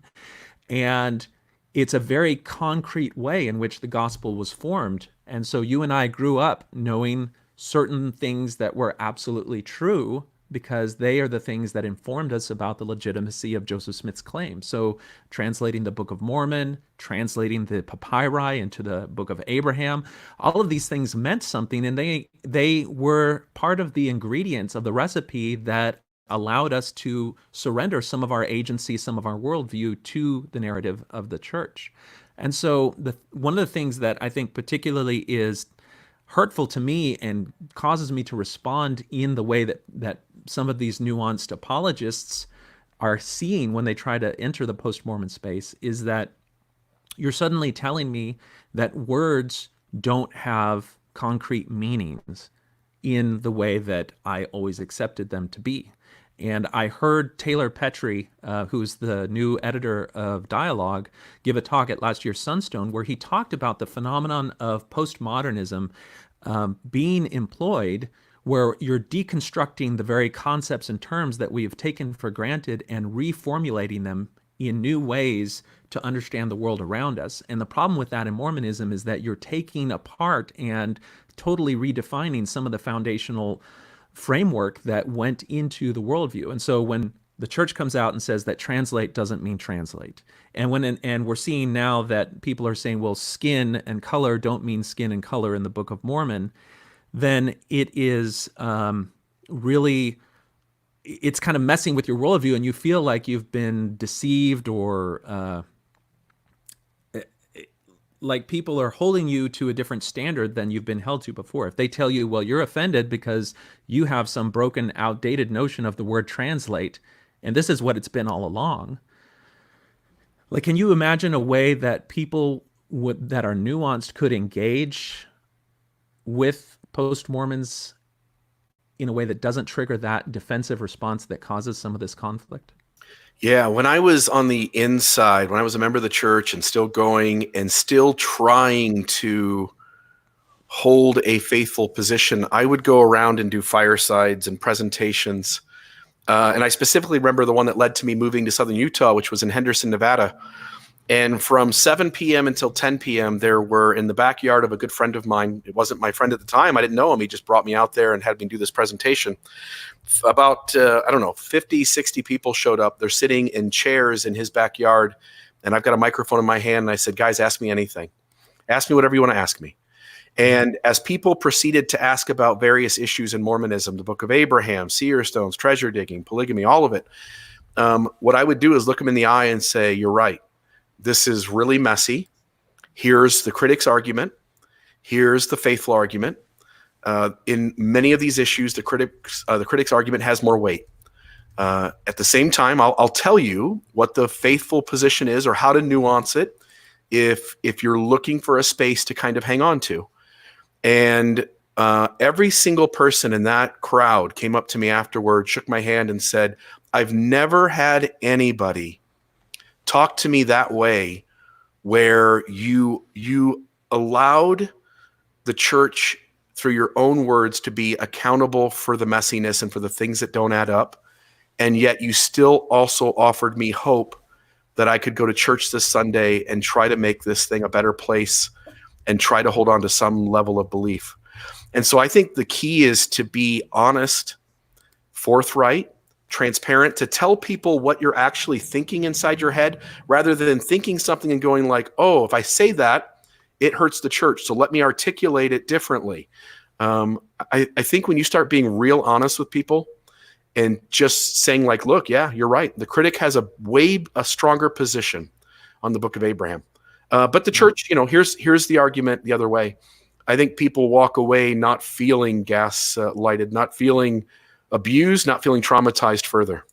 Yeah, I think the whole concept of validating your interlocutor's perspective, or validating the person who you're talking to's perspective, even if you're coming at it from a very different position, has a way of softening those types of conversations. And so when I think about what is the type of validation that somebody like Jackson, or somebody like Patrick Mason, or Marvin Perkins, who I had the opportunity to interview earlier this week, what is the type of validation that I would want from people like that? And a lot of it is, I want to acknowledge that the church said, taught, and imposed one framework in the past. And I'm going to present a different way to interpret these things or to perceive these things. And I understand that it means that my concept of this faith and of this religion is different from the one that you previously held and understood. And what this means is that I'm going to represent to you a perspective of the faith that may actually even be different from the one that the church holds itself, but it's one that is meaningful to me, and I'm going to share with you why it's meaningful to me. And so if I say that the Book of Abraham, translate doesn't mean translate, I'm telling you that I'm giving you my perspective in a way that's helped me to hold on to the things that I like in the church, understanding that the church's claims about legitimate translation and everything else in the past, you can't really defend it anymore. And so we're going to let go of that. And the root of all of that is you have to kind of let go of the idea that the church has the one true way and that the prophets have God's truth and things like that. But that's harder to do. Now, Jackson Washburn has actually been participating in these comments, and he said that I can go ahead and send him a link and he will join. So let me do that. And maybe we can get him on board. And we'll see if we can get him in here, because I'd love to hear his perspective on how he perceived he was being treated. Because I think, none of us want to be obnoxious and mean. And so I think this can be kind of a learning opportunity for people on both sides to see how to better engage in the future. So let's see, I sent him a link. I'm going to go ahead and take off the phone call thing unless people want to call and ask Jackson questions as well. But for the first part, let me just take that off and see if we can get him on board. I'll go ahead and add him as a friend so that he can see my messages. Jackson, if you're watching now, then you should check your messages from Streeter, and you'll see a link there that hopefully will let you join in. If you have headphones, that would be ideal. But I think there were a lot of people who described feeling dismissed or feeling like maybe he was modeling his responses. Let's see. Okay, so audio only is fine, Jackson. You don't have to enable your camera. He said that he'll be able to do audio only. That's fine. He's probably in his PJs. Okay, so we've got some, let's see, regarding what went on, we've got somebody who says that it was his arrogance, and that was what was turning people off. And I think this is part of the thing where, each of us perceive how people interact with us and may perceive it as arrogance when it wasn't intended as arrogance, or maybe they don't understand that it's arrogance. I don't know. That's one of the things that is hard with, Jackson says he's coming on in a few minutes to set up. I think it's hard, particularly when Mormons talk to ex-Mormons, because as ex-Mormons, to some extent, we say things with a lot of certainty. I've done this myself in the past year. If you watch the Happiness Letter, I lay out an argument that Joseph Smith is a sexual predator, and I try to do it by identifying how you can identify a sexual predator in other religious figures, and then I show you things that Joseph Smith wrote and show how those parallels are. And so then I am able to say, and I believe I've made the case that I can say Joseph Smith was a sexual predator, and I say it as a definitive declarative statement. And there are people who went to that presentation, people who I cherish my relationship with and I value, and they bring a lot of gravitas to the study of Mormon history, who felt like I was too harsh and too definitive in the way that I laid that case out. And I imagine that they would probably see somebody like myself making that presentation and saying that I was being arrogant because I was doing it. I was passing judgment on Joseph from a position where I didn't, maybe didn't have all the facts, and so that I was doing. So how do we get through our initial reaction to the way that we perceive people and treat them more as humans is kind of the challenge that we all have. I think so. I think there's a phenomenon going on here, which is whenever the evidence is not absolute perfect, like it's so absolutely demonstrable that something is the case, when you need a certain position to hold out, you only go as far as you have to go. And what I've tried to do on this side of life, Jonathan, is I try to do things a little differently. I look at positions in the strength of them. And if one position far outweighs the strength of the other, and the other position requires a ton of conjecture, then I feel safe in going, look, the most reasonable, most logical, the most, what I think is the most obvious position is this one, and here's why. And I think the church does a beautiful job of playing both sides of the coin, which is when it benefits the church, they are more than happy to take any little inkling and say, look, there's the evidence. It shows that, Joseph was a good guy in this situation. But when it's not completely demonstrable, they say, whoa, you don't know, you weren't there. Maybe it happened differently. And I don't think you can play it both ways. I think all of us as humans in the rest of our life, we pick the conclusion that is the most reasonable and logical and requires the least amount of conjecture in all of phases of our life, except for religion, politics, and sports. The things that are clearest and most dear to our hearts. Yeah, the things that are most tribal, the things that we have allegiances to, we are willing to go with the weaker argument more times than not. Well, it's interesting. I have a conversation scheduled for this Sunday at noon Central Time with, of all people, Paul Toscano.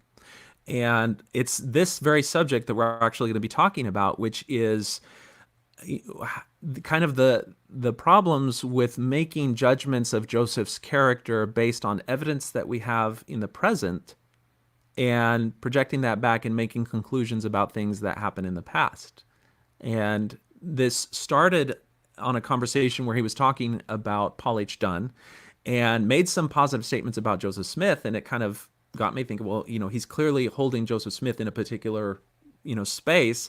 I want to kind of see how he takes the evidence that I laid out on the issue of the sexual predator question, and that kind of led down the road to a series of questions dealing with, how confident are we of some of these data points and what conclusions can we actually make? And I'm eager to see what his position is, because Paul Toscano is kind of a different sort of character in how he's interacted. He was one of the September 6th, and he's written a lot about the mystic and spiritual nature of Mormonism and his own views on the church, which are different from what the church currently holds, but are very provocative.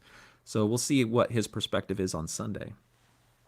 Cool. Yeah, it's been interesting. When I lived in Ohio and I was really aware of kind of what was going on in my ward, I didn't know anything about the September 6 until some years later, maybe just briefly, a brief mention of them. But you really kind of are isolated away from Utah Mormonism, and you don't really know what's going on.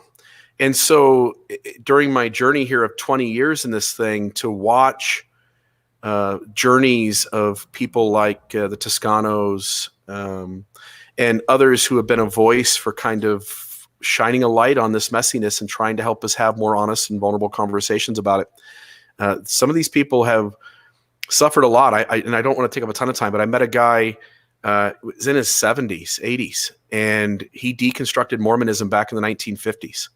And to have done that without the internet, I can only imagine the shame and trauma that he was exposed to when he says, look, I've read a lot. I know this thing is not what it claims to be. And yet everyone around him goes, that guy's crazy. He did it in the 1950s? Yeah. That's Yeah. before the Tanners. I know. This guy was like 20 years old and he figures it out essentially early on. And he talks about going to Sunstone when it first kind of was just starting and showing up there and feeling like that was the only place he could be himself. Well, I think a lot of us can relate to the feeling of isolation that happens when you go on this journey. And that's where we kind of have a new world for people growing up now. And it may be that the reason that there's such, a relatively high number of young people who aren't afraid to step away from the faith and the tradition is because of the communities that have started to build up there. That's one of the things that I'm out in the mission field in Texas, and so we don't have as strong or as robust of an ex-Mormon community there, but we try to do what we can.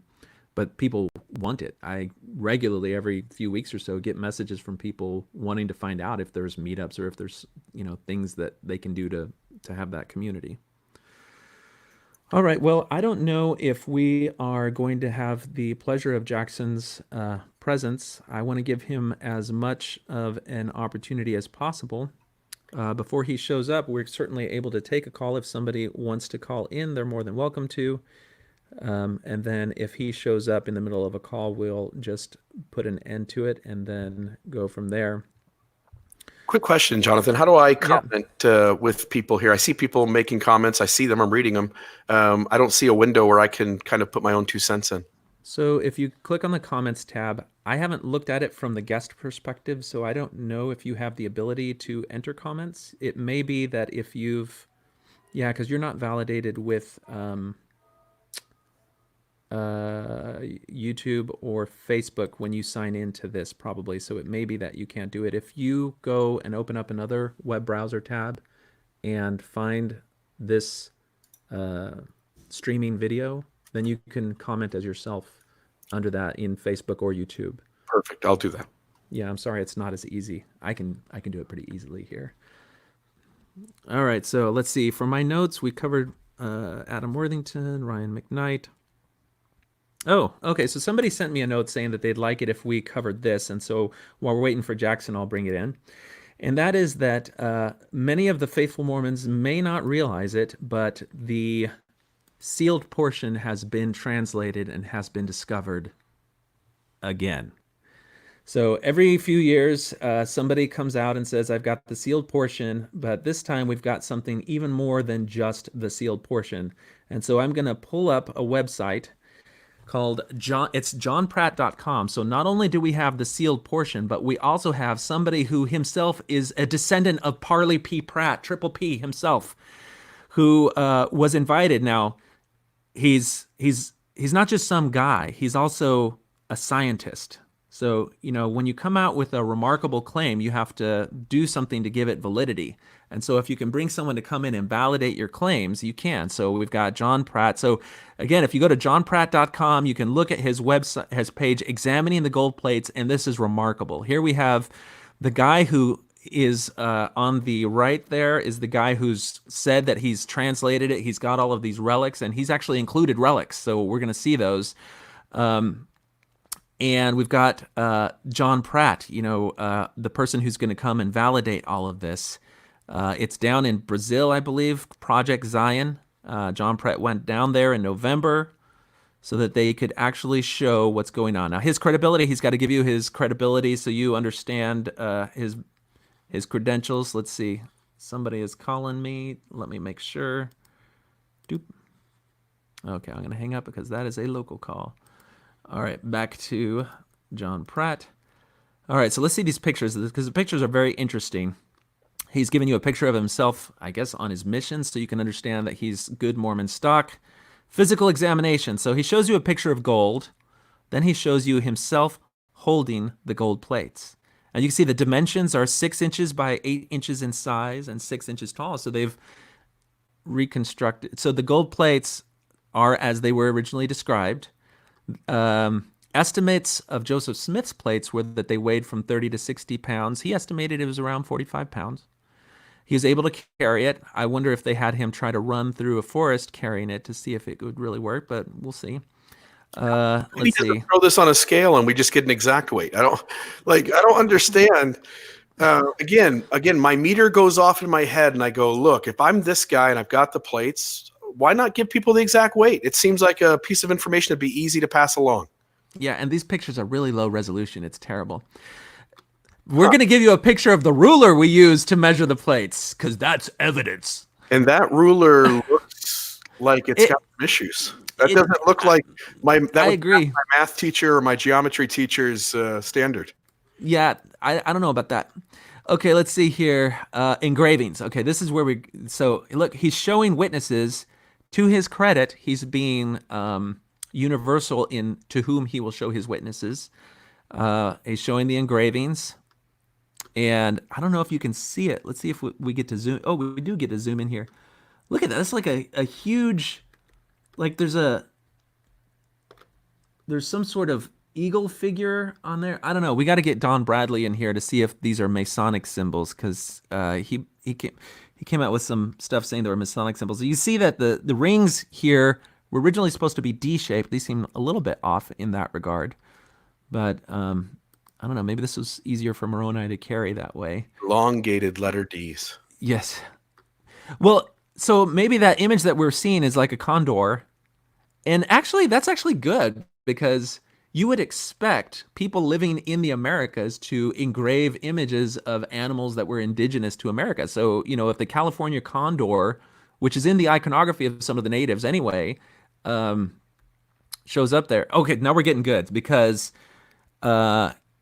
not only did he produce the gold plates, but he's also produced the seer stones that he used for them, and they were like crystal. And here, I think he may be stealing a little bit from Chris Nemelka, because Chris Nemelka came out, he also has produced a sealed portion, and he showed his seer stones, which were they looked like dirty quartz, but he described them kind of as advanced cell phones that could do that technology, which was really funny, because Dieter Uchtdorf later came out with a video saying that we shouldn't be surprised about seer stones because they're just like cell phones, which honestly is an apologetic that I had in my mind when I was a believing Mormon. I'm like, oh, it makes sense. And, your secret name was like your online handle.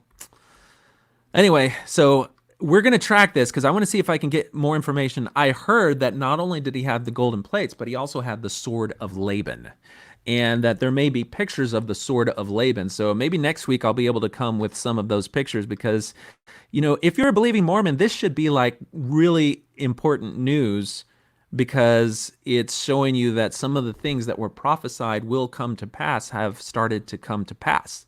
The thing that you and I may take from this is that if we're going to debunk this and prove that it's a fraud, then we're going to have to use certain tools of logic and reason to do that.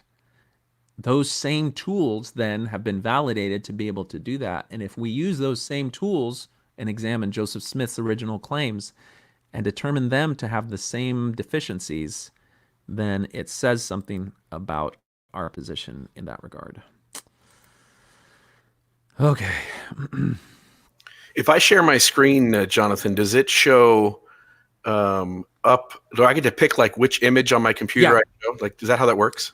Yeah, if you have a window open and you hit share screen, it will share. Window open. You can choose it to share your whole screen or just part of it. Okay, let's see. I'm getting a message from Jackson. Okay, Jackson's got some technical difficulties. Jackson, if you just want to call this number, if you send me your phone number on the message, then you can just call that phone number and I can have you join in that way. That might be easier for you. Of course, then we wouldn't be able to have callers ask you questions because you'd be on the phone line. I only have one phone line. Are you going to share something with us, Bill? Yeah, I think I found that picture online. I'm just waiting for it to show up. There it is. It's not that big, but that is a load of crap. That's not the Laban sword. Oh my God. Sorry. I'm just trying to be a little funny here. Your credibility is lost. Okay, so I, let's see here. Jackson's shown up, but it says you need to connect your mic before you can add them to the stream. Jackson, we got to have at least your mic. You don't have to have a camera, but you do got to have a mic. So while he's fixing that up.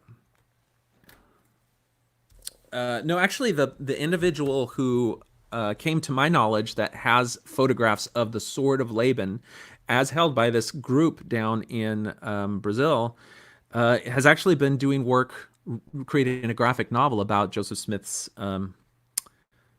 treasure digging. So hopefully I can get him for next week. That would be really cool. All right, I think we got Jackson. Let's add him to the stream.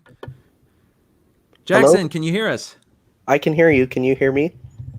Can hear you. How are you doing? Good. Glad to be here. You'll have to. Thanks for. Yeah, you'll Go have ahead. to forgive me. My voice is a little shot this morning, coming down with a Oh. bit of a cold, but I'm still happy to talk. All right. Well, hopefully it's not the coronavirus. Right. But Well, I am at ASU, so that has been going around. ooh. All right. You gotta chill, dude. So Jackson, you probably didn't catch the first part of our conversation, but one of the things that I'm gonna do every Friday is kind of just summarize the goings on and melodrama in the ex-Mormon community, because there's a crap ton of melodrama and nobody ever talks about it, because like Mormons, ex-Mormons want to put up a happy face like everything, oh, you leave the church and everything is all pretty and clean, but it's not. Sometimes there's, people have conflicts, and you were at the center of a melodrama this week. And I just kind of wanted to see how things went from your perspective. I had a chance to send you a message earlier, and tell us kind of what you feel like happened and how you felt you were treated.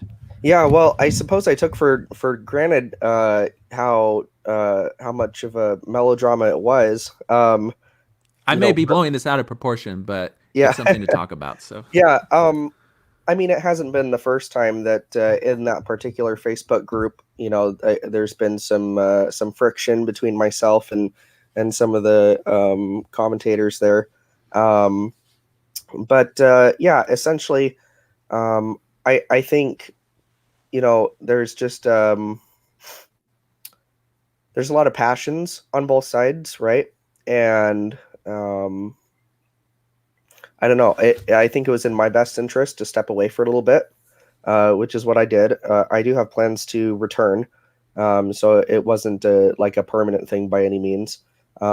But just given that some of the conversations got a little heated and a bit too personal for me, I decided to just step away temporarily. now, when you say too personal, were there people that were hurling insults at you and kind of resorting to ad hominem in the discussion? Yeah, I'd say so. And for most of my recent posts, and the ways that I was trying to interact with people, while it wasn't a purely, let's say, David Osler, Bridges type approach, right? It was more of Yeah. I would say like an intellectual conversation, where the emphasis isn't necessarily on one party seeking to just purely hear out and validate the other, but to exchange ideas between both. Yeah, I mean, I tried to go out of my way to not make them too apologetic, at least in terms of the content of the posts. Mm-hmm. But I think given the subject matter and given maybe a reputation that I've established for myself in the group, things quickly kind of spiraled out of hand. Do you know about the post that was made after you left, where people were really kind of having a moment of introspection, saying, wait a second, what just happened? Did we chase somebody away with how we responded to a different perspective? Yeah, I've been told about it. I haven't seen it myself, so I'll be interested in doing so once I return. What is your perception of why people respond so negatively to how you engage in these conversations? I think for most people, it's safe to say that it's just a natural part of the deconstruction process. I think it's totally valid to experience things such as anger or resentment or bitterness, or it can be very difficult, at least in my experience, for people in different spaces to, um, perhaps like compartmentalize or, just kind of depersonalize, the issues that we talk about, because there's so much personal baggage that's attached to them. Like I feel like I'm able to discuss my religious faith in a pretty non-personal way. Like I'm fine, kind of just placing things to the side and saying like, let's have an open conversation about it. Um, but for some other people, I perceive that you know there's uh, there's just a lot of emotions, very real and valid emotions attached to those things, and so that can be difficult to do, to kind of detach yourself, in the process of talking about them. So I get that, and maybe in terms of personality, not everyone gets along with my style online.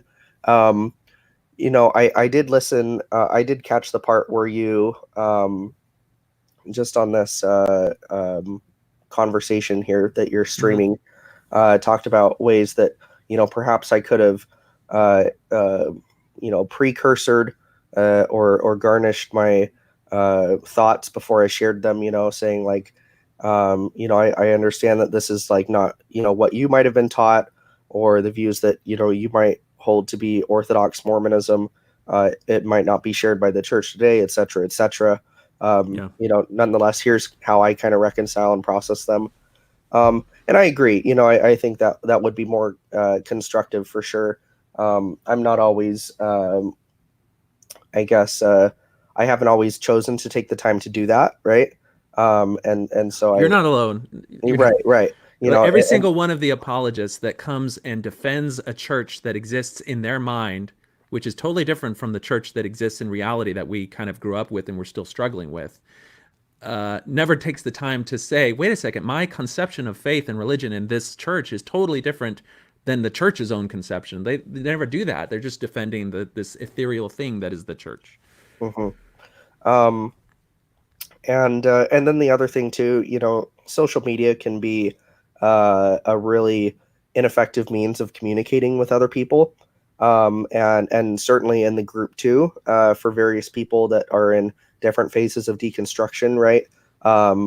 Very very few take the time as well to kind of say, here's where I'm at, here's how it might relate or be different than those in the group or those around me, right? It's just the process of like it takes a long time to type all that out, and do so Yeah. consistently, and so that's why I do enjoy conversations like this where we're able to have more time to you know uh, fully communicate what we might be Yeah. thinking and feeling. I think that's far more effective. I um, think some of it is maybe a deficiency on the part of everybody that takes part in these communities. In that, when mhm, you join any of these Facebook communities, there's a little thing that says, okay, this is the purpose and intent of this community. And so if you look at the Mormon Stories podcast, it is something that is supposed to be open to multiple perspectives. But a lot of people that go and they find a home there, they see it as a support group. right, for And sure. there's something very different from a support group where you have a lot of people who have the shared esprit de corps of shared trauma and the nature of that trauma. If you were talking about a support group for people, who were like Vietnam War vets, and then somebody came in and said, all that trauma that you experienced isn't that big of a deal. Right, I right, went right, through it and I have no problem with, that suddenly introduces a new type of trauma into the recovery process that a support group is meant for. right. And I think that we may have actually reinvented the concept of that particular forum to be a support group when it's not. And that's where people can kind of step back and say, wait a second, what is the intention of this particular group? Is there a different place that I can make sure that I'm prepared to have this type of Yeah, conversation? yeah, and I've expressed that to the admins and various people involved with the group too, and I think other people have kind of noticed that dissonance between the stated description of what the group is and what it's been for years, Mhm. versus what purpose it serves and how it functions. So I totally agree that those are at least on the ground in the group, two different things, often. Do you see that? I think for me, as I'm in my fourth decade of life now, and I see somebody like yourself coming in and making these statements and saying them with a great deal of passion and confidence in your perspective, and I can credit you for that. But at the same time, I feel like the there's some things, and this is kind of the whole okay boomer phenomenon that everybody's having right now, where we want to put you in your place and say you haven't lived enough to really understand these things. Like you Right. haven't lived through 4 decades of your life hating yourself for your very humanity because you feel perpetually inadequate to living up to impossible standards. Hmm. And you've had your secret shell of shame that you've lived with your entire life that when you go through your rediscovery process, you realize is just normal part of being human. And since you haven't experienced that, you haven't given your life, your identity, your sense of well-being to this organization that abused you in such terrible ways. And so how can you come into this space and start making excuses that defy the very logic and rationality which allowed us to free ourselves from that prison? And so that's, for me, I think that's where your the harm that not just yourself but other people who are coming up with these new ways to look at the faith, that's like the re-trauma that I experience is Hmm. just the whole feeling like the pain and suffering that I went through was nothing, and that people just have their own way to deal with things in a way that, to me, it's kind of hurtful. I don't know what do you respond when boomers come to you with that? Yeah. Well, I'll say, it is fairly common. And at times the tone is perhaps a bit more, condescending or patronizing than I would appreciate. But I do understand the difference, and one reason it doesn't always resonate with me is because for a long time, I've been told that it's only a matter of, you have 2 years left until, you already have one foot out the door. You're going to leave, 2 years from now, et cetera, et cetera. And people, not just, from a more critical side, but also from the apologist side, um, personally, because I take part in diverse communities, a lot of people want to claim me as their own or like to project where I'm going to be years from now, whether it's, I don't know, like a more nuanced intellectual Mormon, or, a future ex-Mormon, or, whatever. Um, so I've gotten that for a while, and none of them have really resonated with me personally because, I don't know. I just I want to be realistic, of course, and not set unrealistic expectations for myself. And so, in the course of doing that, I don't want to definitively say, I know where I'm going to be 10 years from now or 20 years from now. A lot can change, and that can go various directions. Um, and I think it's totally valid for people to point out that their lived experience is very different from the religion that I describe, or the religion that I try to rationalize or talk about. Um, and the reason I agree with them is because it is. The circumstances in which I was raised in were fairly unique. The circumstances of my church experience, I was in seminary and we're having lessons on the gospel topic essays. I'm taking an institute class right now on the gospel topics essays that's really in depth. I have the privilege of experiencing a lot of things that, those older than me, if they had experienced, probably would have resolved or, um, helped out with a lot of the faith troubles that, they've gone through. Right. Um, I've known about Seer Stone since I was 11 or 12, um, and so I don't have the same experience of growing up and feeling like my church, taught me that these were all anti-Mormon lies, because I've grown up in the age of the Joseph Smith papers and the gospel topics essays. And, certainly not, I don't think the church is in a perfect position as far as transparency goes and as far as its historical work goes. But I think we've made, tremendous progress compared to where we've been. Um, and because of that, that makes me very optimistic of where we can go. And I can recognize that even though the church has not always been forthright with its history and has not always approached it in a very transparent or robust way. That at least now, there's space for us to do that, and the church makes active efforts to do that.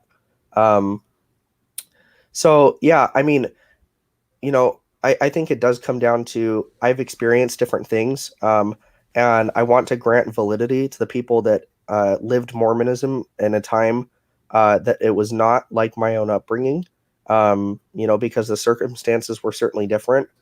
But I think there's validity in my own experience too, right?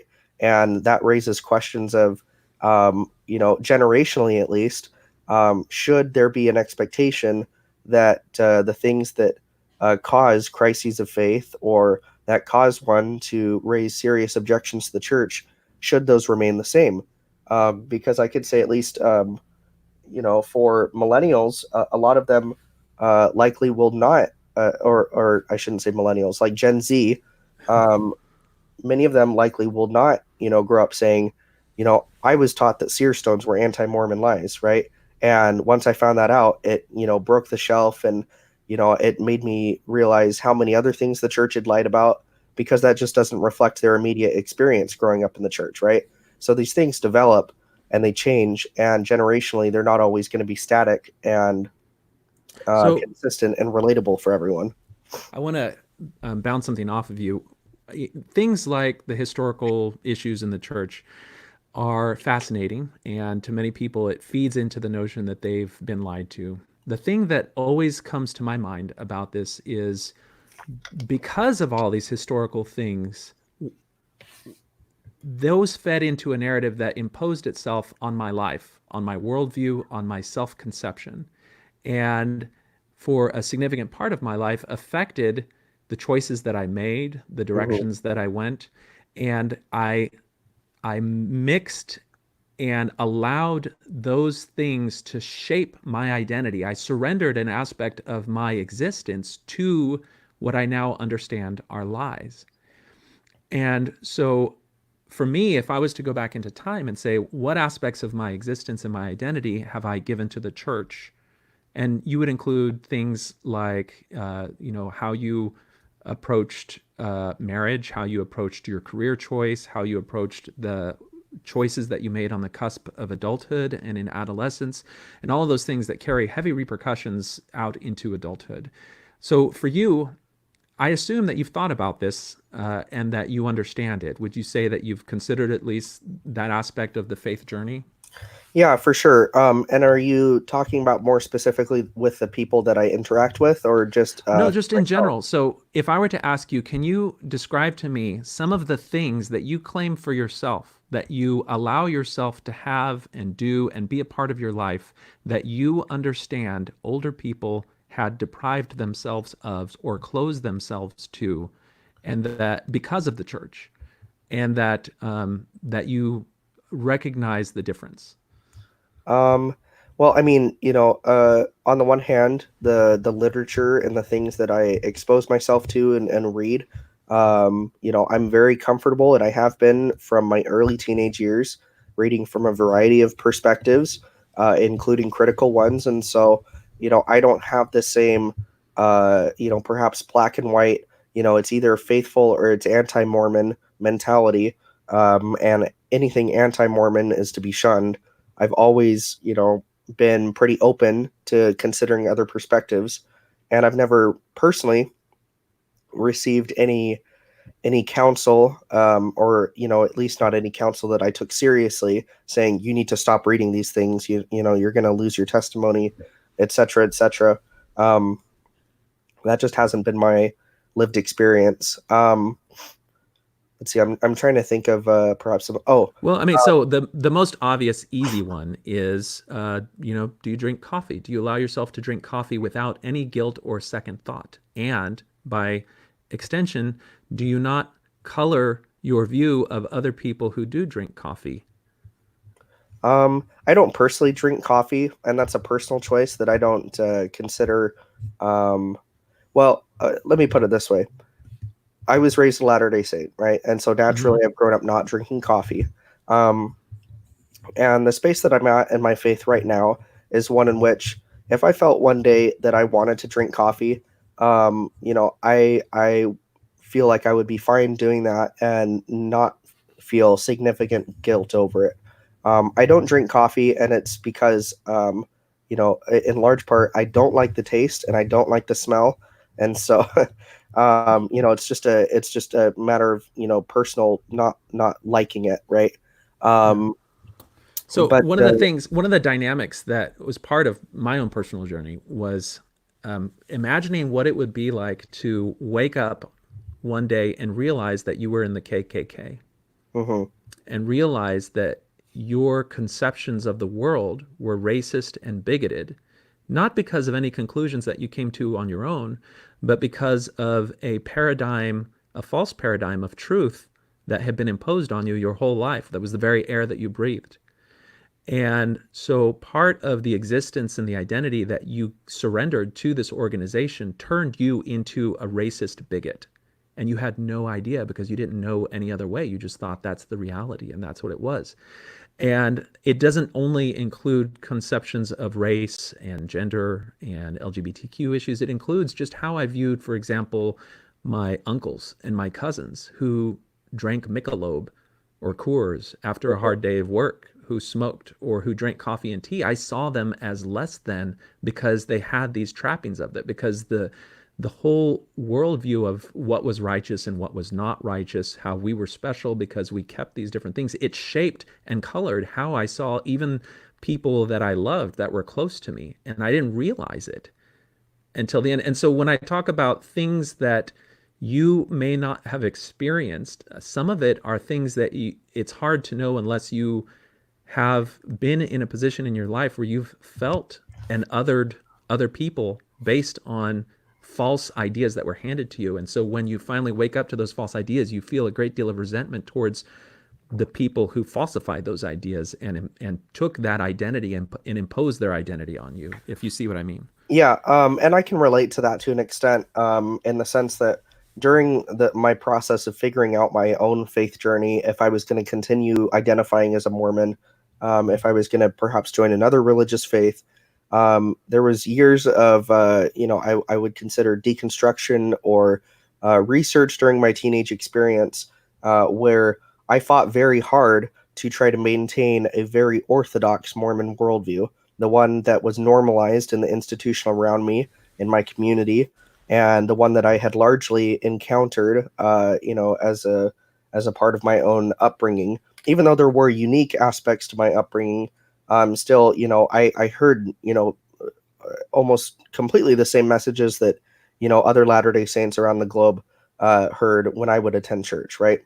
Yeah. So I did experience a process of deconstruction of analyzing those beliefs, and there was certainly times in my life where I might look with disdain upon someone that's drinking coffee or drinking alcohol or choosing to have premarital sex or something like that, right? I personally, now I don't experience that same kind of disdain.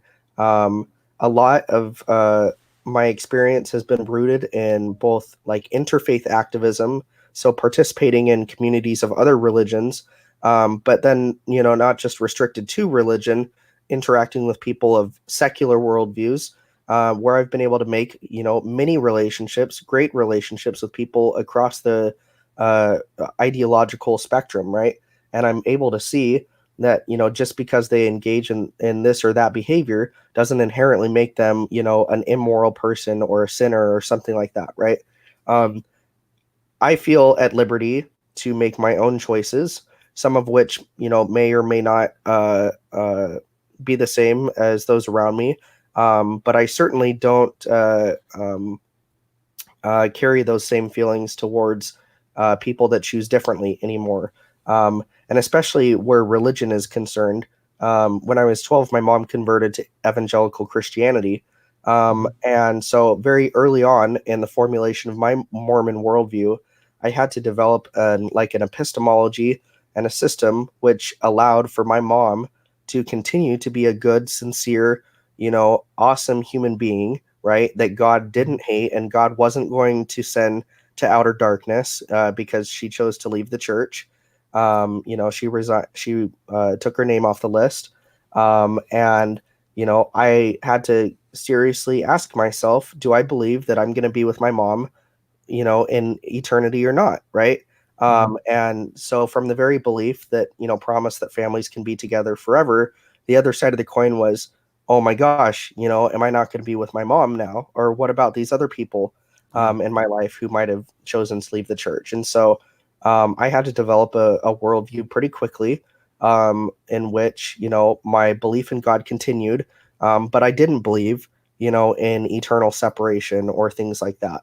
And the thing is, when people, perhaps in the Mormon Stories group, or that are in different phases of deconstruction, or their experiences in the church are different from mine, they might look at these beliefs and say, um,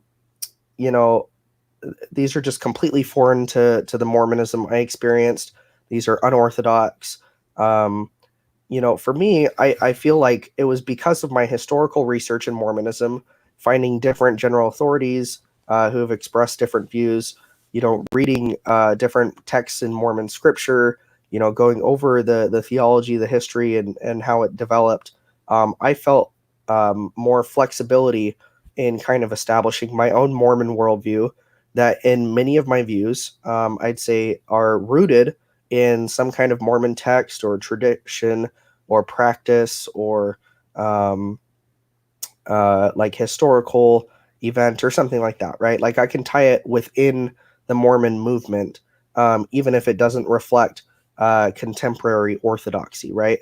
And so for me, I feel like it's authentically Mormon because it's within the tradition, even if it doesn't necessarily always reflect the contemporary institutional views. Okay. See, I think that perspective, and that's why one of the reasons I was really helpful and glad that you were willing to come on, is that when we get to those points where the tensions are so high and the Right. name calling comes, we're already at a point at that point where we're responding emotionally, and we've kind of dehumanized the other person in our mind. Right. And so I've had this happen, several times in Facebook. And whenever I realize, wait a second, I'm at a point where I'm just arguing for the sake of argument, what I usually do is I click on their profile and I scroll through and I try to see pictures of them Yeah. with their family, with their Humanize them. kids, Yeah. doing things, and really realize, these are dynamic, complex people who come to their positions because of meaningful things. And when you tell me that part of the start of your journey in deconstructing and reconstructing your faith was because suddenly somebody that was close to you and that you loved was in a position that was outside of the space that was considered safe in your present view, you had to recreate it for that. I feel like that is a journey a lot of people have had to go on. There's this saying of, be careful who you hate because it may turn out to be somebody that you love. Mhm. And people who have come to terms with gay son or daughter or other things that they've suddenly realized that the dogma that they've accepted places them in a category of other have to recreate and reformulate that dogma. I think part of the difficulty that you will have in spaces like the Mormon Stories group and other groups was that you really, it's a metaphor that is somewhat fraught, but has a lot of similarities when you talk about somebody who is a battered spouse and then has worked through that trauma, has finally built up enough of a ability to draw a boundary that they've been able to separate themselves from that battered spouse. Because it's not just the battering, it's also the messaging of you're not good enough, you'll never make it on your own, you need me, I love you, everything I'm doing for you is love. Those type of messages go into a battered spouse situation. And so being able to get yourself out of that situation is something that is difficult to do. So when you have a space where people who have gotten to that point, and then suddenly somebody comes in and says, well, they weren't really beating you. You just thought it was beating you. You were beating yourself up. They're okay. Look, it's fine. I've had no problem. For that particular spouse, it just is such a tumultuous thing for somebody to have to process while they're in the process of rebuilding themselves. And that's kind of the trauma. I feel like it's not a perfect metaphor, but there as you said, there are phases that people go through in this process. And maybe the Mormon Stories group is so broad in its scope that it includes people at that, what we'll say is kind of a delicate point of phase, that it's harder for them to see people coming in and reframing the church in the way that you do sometimes. Yeah, no, I'd agree with that. Okay. Well, I'm hopeful that at some point you'll be able to re-engage. I think it's useful if anyone in the Mormon Stories podcast group who had a lot of difficulty sees this. Maybe we can reimagine what the proper role of that group is. I found that early on I was much more sensitive to things like that, and now I think particularly it was a part of the CES letter where Jeremy Reynolds says, you'll listen to statements by Brian Hales, by Richard Bushman, and they'll defend the church and defend Joseph, but they never go into the fact that their whole conception of faith and religion and the church is very different from what the church itself has. And because you don't know about that difference, you accept their statements as though they're defending the church as it exists. And you have to actually get in and talk with them in order to understand those fundamental differences. And that really helps soften and kind of helps you reframe what they're saying so you can understand it better. I had that experience recently with Marvin Perkins. If you had a chance to catch that interview, before that interview, every time I heard Marvin Perkins talk about race and the Book of Mormon, it really gave me a cloud of dissonance, because I couldn't understand how he could say and do the things that he was saying, because it was so different from what the church has. But when you talk to him and you understand that his whole conception of religion, spirituality, and man's connection with God, it takes the center role of anything else that he does. And so it doesn't matter what prophet he said multiple times, I don't follow the prophet. And if there's anything that creates divisions between men and God, then I see that as false, because it betrays my conception of what the one great commandment is. Right. And so once I saw that view, then now I can look at all of his articles and everything that he says, and I say, this is somebody who knows the issues within Mormonism, who knows that if you're going to acknowledge that all faiths fall short of being perfect and being the one true thing, then there are things in Mormonism that you can latch onto and find a foothold on, but you're going to have to throw away some things and you're going to have to reframe other things. And if they were okay teaching false things for 100 years, then we can redefine terms and we can see terms in a different way that allows us to connect with God if that works for us. And so that's why I'm glad you were able to come and talk about it. And if nobody's got a chance to check out the Marvin Perkins interview, it's very insightful. Yeah, I have a few comments I'd like to make too, Sure. just from some previous things that I heard you and Bill talking about. Mm-hmm. So one of them was regarding just interactions that I have with people in the Mormon Stories group, who, they're going through different phases of deconstruction. They hold different worldviews than I do. But I don't know if this will be any consolation to them if they hear this. But I certainly do have a similar. Let's see, how do I phrase this? We all have our styles of writing online, right? And so I am actually part of more groups than just the Mormon Stories group. Many of them, comprised of Orthodox Latter-day Saints, and I get into perhaps inverse conversations with them, where I'm kind of pissing them off. You're taking off all the conventional Mormons. Right. Well, yeah, that's the thing. Like, for me, sometimes I joke and I say, like, if I haven't been called a blind apologist and an anti-Mormon in the same day, then maybe I'm doing something wrong, I'm actually jealous of you in that regard, because I'm at a point where I only have access to post-Mormon spaces. There's very few faithful spaces that can probably handle me, or I would have to be very, very restrained. There's a few that I'm in, mostly the prepper groups, just because I want to see the crazy. So I lay low on that. I just want to see it. But I would love it because when I'll release something, I would love to see how the people behind Saints Unscripted respond to it or something like that. There was like I did a response to the 3 Mormons back in the day on the issue of race, and I would love to see how they processed that. And they probably didn't even watch it, but it's kind of Oh one of no, those they things did. where you want to see how they respond to these things. And so you have access to those spaces, and that is a side of you that maybe we lose sight of, is that you're in both areas, so you get Well, to yeah, have that and perspective. I'm not just in both areas, but I'm, putting these same ideas out in both areas, right? And so where in Mormon stories, in that group, they might tell me your ideas don't reflect that of the church. They're not orthodox. You'd be better off leaving. Well, that's typically the same message that I'm getting from some of the Orthodox Latter-day Saints that I'm talking with, right? Yeah.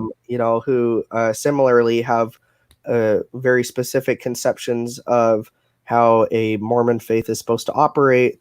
And, if I say things that challenge that or don't resonate with their experience, then, we get into doctrinal disputes over it or things like that. So, yeah, I mean, I'm definitely in a unique place, but I certainly don't just limit my energies to people who are deconstructing. I personally enjoy engaging across the spectrum because I'm able to see more the diversity.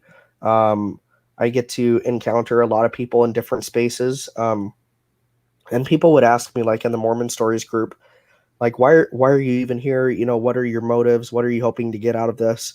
And I would pretty consistently say, I'm here for, I'm trying to spark like good conversations with people that I may not see eye to eye with, because I've been in the Mormon Stories group on and off for years now, and it's where I've encountered quite a few people that I feel like I've been able to have great conversations with, yourself, Anthony Miller, others. That's the space in which I initially encountered you guys, right? And we were able to Mhm. start communicating with each other. And so for me, the group has been constructive to both my own faith journey. When I first entered it, I was definitely going hard apologist. Like I remember, I think probably the first thing that I posted in there. I don't know if you ever saw it. Fair Mormon did like a video.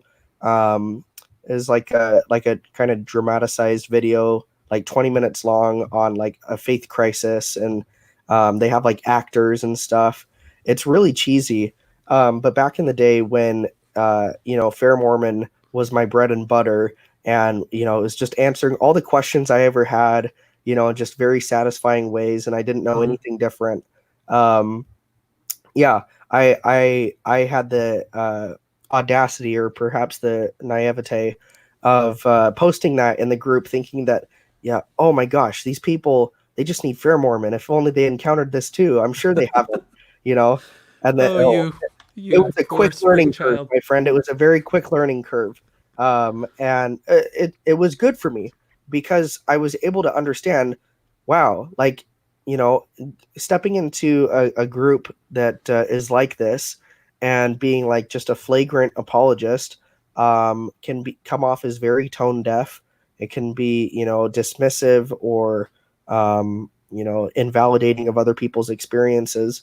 And so recently, I've tried my best in the posts that I've shared in the group to open them up in such a way that they're accessible to people of varying perspectives, right?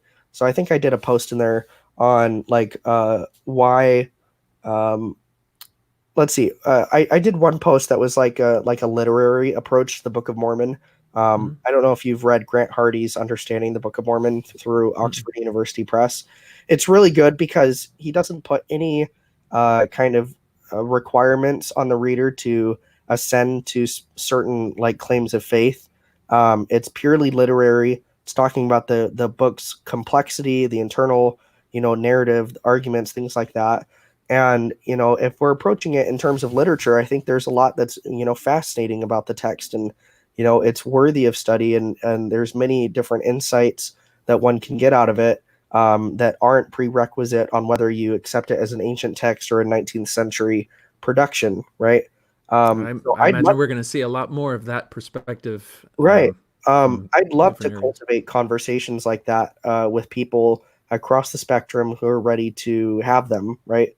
One thing I encountered when I kind of posted that or tried to prompt a conversation regarding that, a lot of people in certain phases of deconstruction, because of their very intense feelings about the Book of Mormon, and their feelings that, you know, they once believed and had certainty that it was historical, that it was certain things.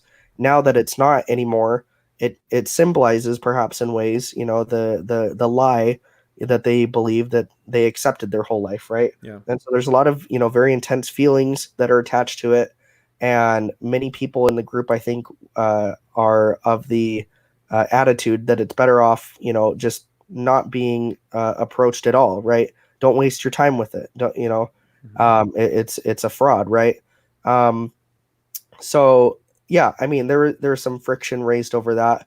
My point is, I've tried to be more thoughtful in my posts. I certainly haven't always garnished them with the precursor that you kind of gave an example of, that I could perhaps do moving forward, or that all of us could do, and kind of making I statements and validating other people's perspectives and trying to identify where we fall on the ideological spectrum compared to institutions or other groups of people. But yeah, I mean, I hope to continue having conversations with the group so long as the admins want to, continue Well, to the work, foster work- that kind of conversation, right? yeah. The But work isn't all yours. A lot of it also is for us going through the deconstruction to,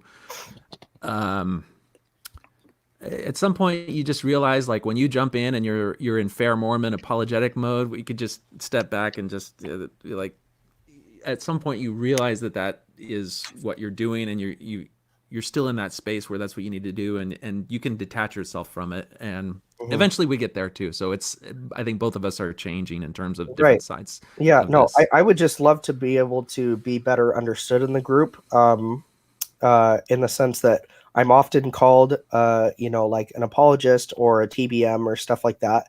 And that's not how I self-identify. I think I do engage in apologetics occasionally, but, I perhaps have a broader sense of what that means and what that looks like. And Oh, so that brings up a question, though. yeah, As I heard you talking about that moment in your life where Fair was providing the answers that resonated with you, what is your take on Fair now? And what's your relationship with them in that regard? Like, is that yeah. still something that you affiliate with? Yeah, I have a lot of friends that are involved with Fair, and honestly, I wouldn't be opposed to perhaps presenting with them down the road, in the same sense that I'm not uncomfortable presenting at Sunstone. It's just what I do. I take part in these diverse venues.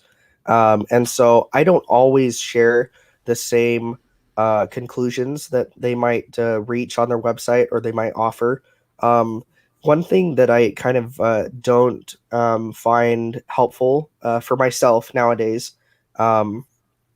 is they have it set up in kind of a wiki style, with all the questions or criticisms and the answers. Um, I don't really agree with the approach that takes some of these questions or concerns and wants to give a soundbite answer to them, as a kind of like end of conversation. Like, there you go, like problem solved, right? Yeah. I value nowadays ongoing conversations with people of different perspectives, that I'm open to more than just one answer on a subject. I'm open to, and I'm Let me not saying that the folks at Fair Mormon hold on aren't. just a second, Jackson. I'm going to Yeah, see if this is a legitimate call. no worries. Hello, this is Talk on Things and Stuff.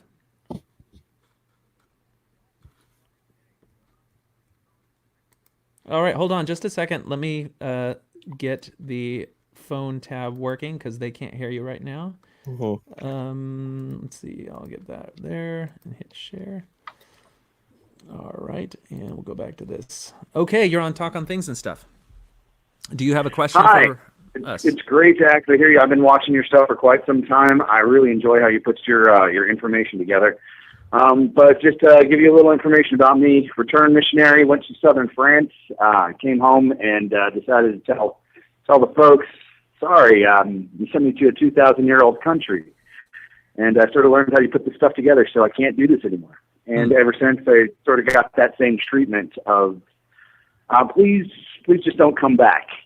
And so I decided to join the U.S. Air Force and became a cryptological linguist, and then moved into network engineering. And throughout this entire experience, I always took this idea with me of what is this thing called Mormonism? Why was it such a big thing in my life? You know, went through that same problem that a lot of people go through of who am I, you know, without this gigantic experience that, you know, we grew up with.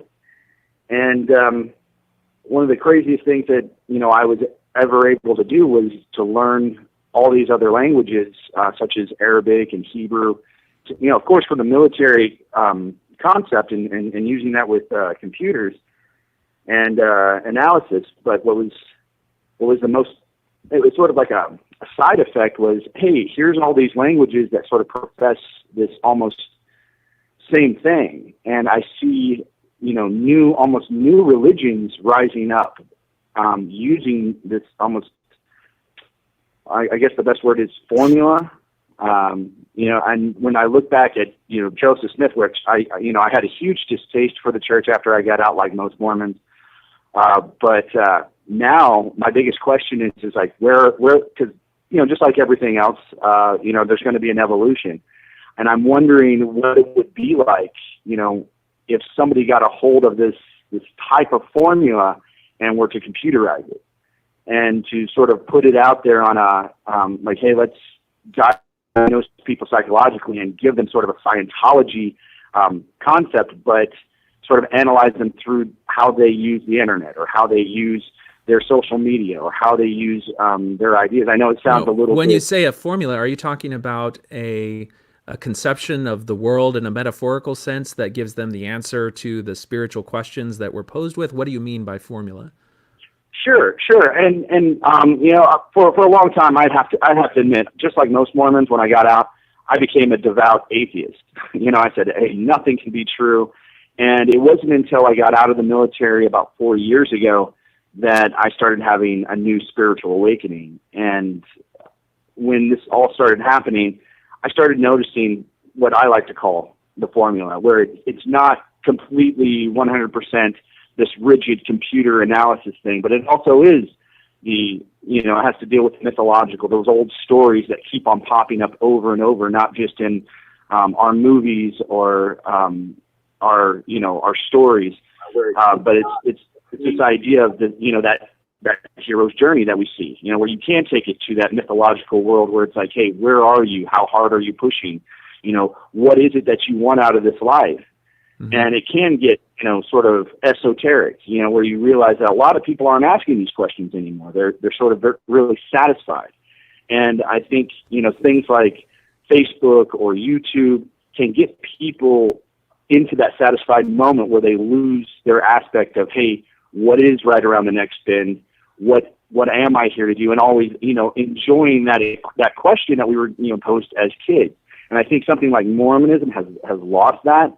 And for like a certain situation like yours, where you're trying to open up these conversations, where you run into the same wall that a lot of us run into as the ex-Mormons, where you get that sort of glazed over effect, where the person just sort of stares off into the distance, and you can tell their programming inside sort of shut off. Yeah. And, well, you know, let me focus your comments to a question that we can talk to Jackson about. So sure. Jackson, on the question of would it be possible to take the framework of religion that we see replicated around the world? Because I think you would agree, Jackson, particularly now that you're engaged in a graduate or undergraduate level of study of religion, that you're seeing that there are certain themes and kind of mechanics that religions tend to have in common. Would you agree? Yeah, absolutely. Oh, absolutely. Absolutely. And caller, I'm gonna let Jackson answer your question or move on to the next phase of the conversation. So I'm gonna hang up now so we can kind of have that. Thank you very much for your comments. absolutely. Thanks so much. All right, take care. Yeah, Jonathan, I'd say that I've definitely seen that. And because I was exposed to different religions pretty early on through my teenage years and actively took part in different communities, I think that was another part of kind of my deconstruction or crisis of faith or whatever you want to call it, where I was having these critiques of Mormonism exposed to me, and some of them had to do with maybe social or cultural or historical concerns. But then as I start learning about other religions, I'm able to see a lot of parallels in just the development of different religious traditions, other groups that have similar conversations. I love listening nowadays to podcasts some ex-Mormons might call them neo-apologist evangelicals. But these I see similar things happening from other high-demand religious traditions, specifically within the Abrahamic faiths, where individuals grow up and they realize there's a lot more complexity to the religious beliefs that they were taught than they otherwise believed or were told. And that can be a painful process of deconstruction where they're asking questions about their the particular morals they espouse, the way that they view other human beings, the way that they relate to the world, and understand God and understand their own religious history. And so I see a lot of parallels between people of those different religious groups that also experience periods of resentment or bitterness or intense hurt or indifference or things like that towards the faiths that they were raised with, right? And so the question that comes to my mind when I hear you talking about that is, are all religions valid? And if not, how do you tell the difference between one that you would consider not to be valid and one to be considered valid? And what do we mean by valid? Because when I hear the caller say, what if we could create, we could take these frameworks of all these different religions and create a new religion, maybe, using some sort of computer algorithm or something to help us assimilate all these themes. The question comes to my mind of, is that the ethical thing to do? Because one of the common threads that I recognize going through all religions is that I've said this before, and it's a recurrent theme, is that you shape your worldview and your self-conception based on perceived truths that the religion gives you based on its claim to truth. And so as a Mormon, this includes your own concept of your spiritual identity, the premortal existence, why you're here on earth and what you have to go. And that informs the choices that you make. But if the foundation that informs those choices is false, then you're making decisions based on false information. And that's something that we would not consider to be healthy if we were talking about finances or investments or something like that.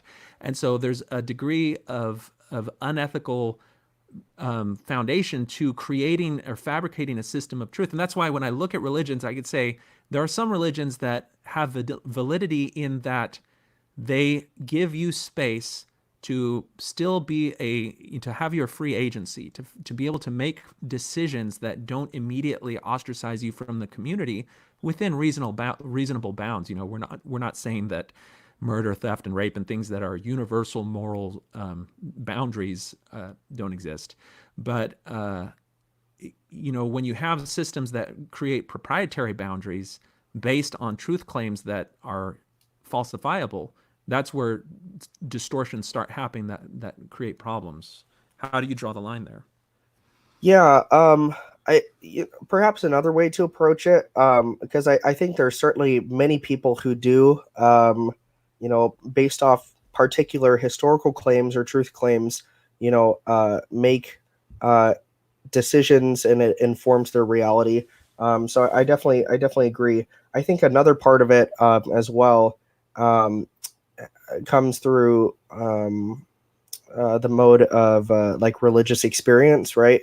Subjective, personal religious experience. I think those can very much serve as lenses as well, which people, if we use the example of Mormonism, if you have certain experiences about the Book of Mormon or different things like that, many Mormons use that as a means of verifying the validity of that particular truth claim. Um, which leads them to live their lives in a certain way, and so these subjective spiritual experiences can also very much be gateways through which people modify their own behavior, right? There's this article, I can't remember if it was in Dialogue or Sunstone, but I know it was written by Stephen Carter, and it was called Scared Sacred. And he talks about both Abraham's command to sacrifice Isaac and relates it to Joseph Smith's practice of plural marriage, right? Mm-hmm. Both things that people are typically very uncomfortable with when they consider the implications of what was involved. Obviously, we have more historical information regarding Joseph's practice of polygamy, but nonetheless, these are actions which shock people, right? And we also hear in around the world people committing different acts that we might condemn as evil, in the name of religion, religious extremism, violence, terrorism, things like that. Mm-hmm. And Stephen essentially sets up the argument, um, kind of along the lines of I think Kierkegaard, the idea of like fear and trembling. That once you have certain experiences, once you encounter the divine, or you have some type of experience that you associate with the divine, that's just so overpowering, so overwhelming. It radically shifts the lens of how you see the world, and thereby certain actions which in other circumstances you might consider to be irrational or immoral or unacceptable, suddenly you feel like you have no other choice but to commit those, right? And Stephen wasn't seeking to excuse any of these acts done in the name of religion, but just to point out the very real phenomenon that people do have experiences, or at least claim to, right?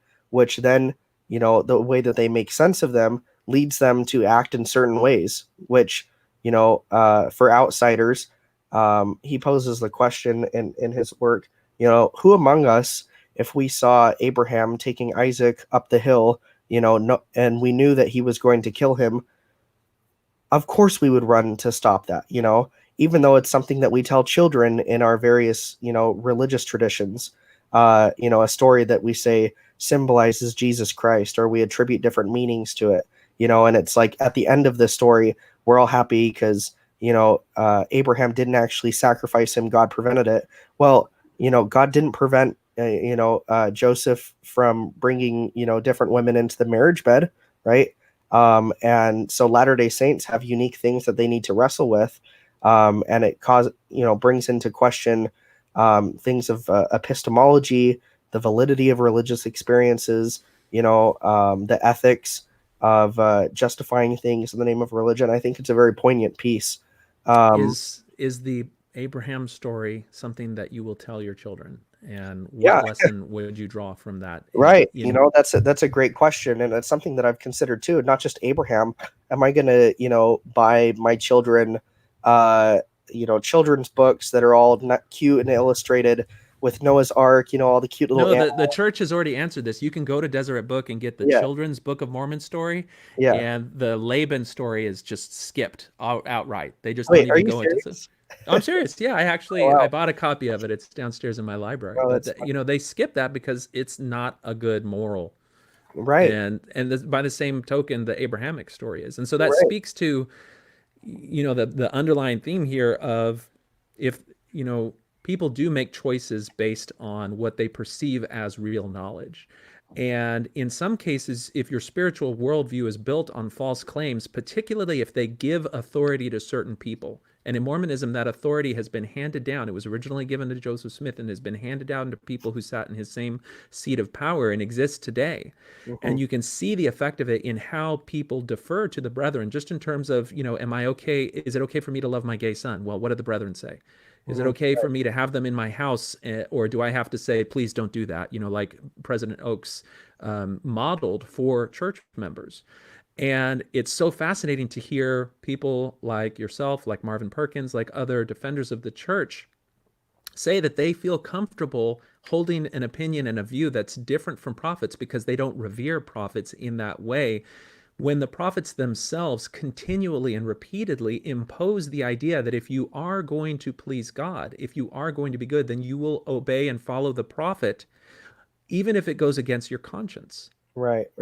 And Yeah. that, to me, that concept that you should override your conscience, override logic, to follow men who are simply men, even if they acknowledge that they make mistakes in one moment and then the next moment say exact obedience brings exact blessings, then it's the root problem that they continue to want to have. And frankly, they're happy to let you and other apologists go out and create ethereal ways of thinking that allow people to continue to subordinate their minds to the brethren, because that still works for them. I'll say to that I mentioned previously that I'm not just in ex-Mormon groups, sharing these views. I'm in Mormon groups, and so, when I share views, when I am advocating for my particular form of, religion and certain things that I consider to lead to healthy and reasonable and informed religious perspectives and behaviors, and those are things that I share in different Orthodox groups as well, because my work is not just with trying to explain my point of view to ex-Mormons or convince them to come back. I'm not really interested in convincing ex-Mormons to come back to the church. I'm interested in people making informed, healthy, reasonable decisions that leads them to flourish and achieve happiness and fulfillment in their life, right? So I will support an ex-Mormon's right to do that, just as much as a Mormon's right. But I want them to be healthy and happy when they do so. So the work that I find myself doing nowadays, largely, is trying to advocate for these different paradigms within a Mormon worldview, so as to help my own faith community. Urging them. This is something that created some maybe dissonance, or it was interesting because this is how I was on my mission too, with different companions in the mission settings at the MTC, which was the single most hyper-Orthodox, institutionalized setting I've ever stepped foot in. Very uncomfortable at times, where the rhetoric that you just described, exact obedience, brings blessings, you need to follow unconditionally, things like that. I completely disagreed with that approach to Mormonism. And it's something that I often, tried to persuade others to not espouse, and I would reason these are the real issues that come about if you have those kinds of mentalities. Were you empowered to voice that dissent in the context of the MTC? Yeah. Of course, I try to be respectful. I try to be appropriate and not disruptive. I think there's ways to offer dissenting opinions in particular circumstances, such as church and things like that, that are, they push the boundaries, but they don't do so in a way that comes off as hostile or intentionally disruptive or things like that. Okay. And well, I so, didn't mean to derail you. It was surprising to hear that.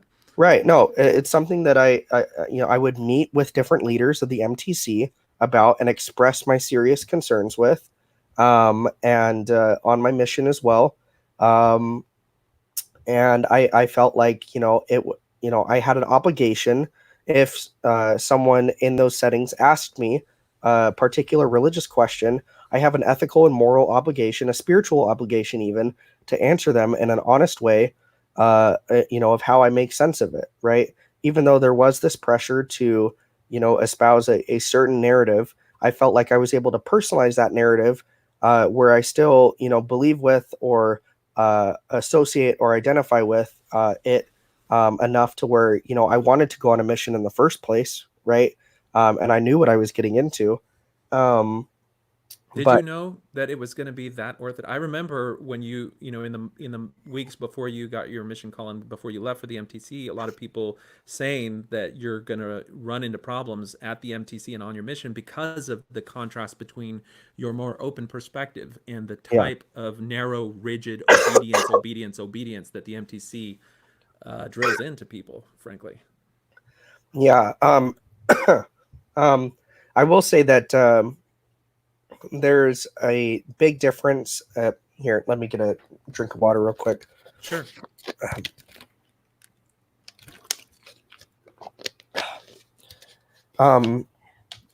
Yeah, there's a big difference between, or at least in my experience, there was a noticeable difference between me acknowledging, hey, I've read through Preach My Gospel. I've listened to accounts from different missionaries. I know what I'm stepping into, right?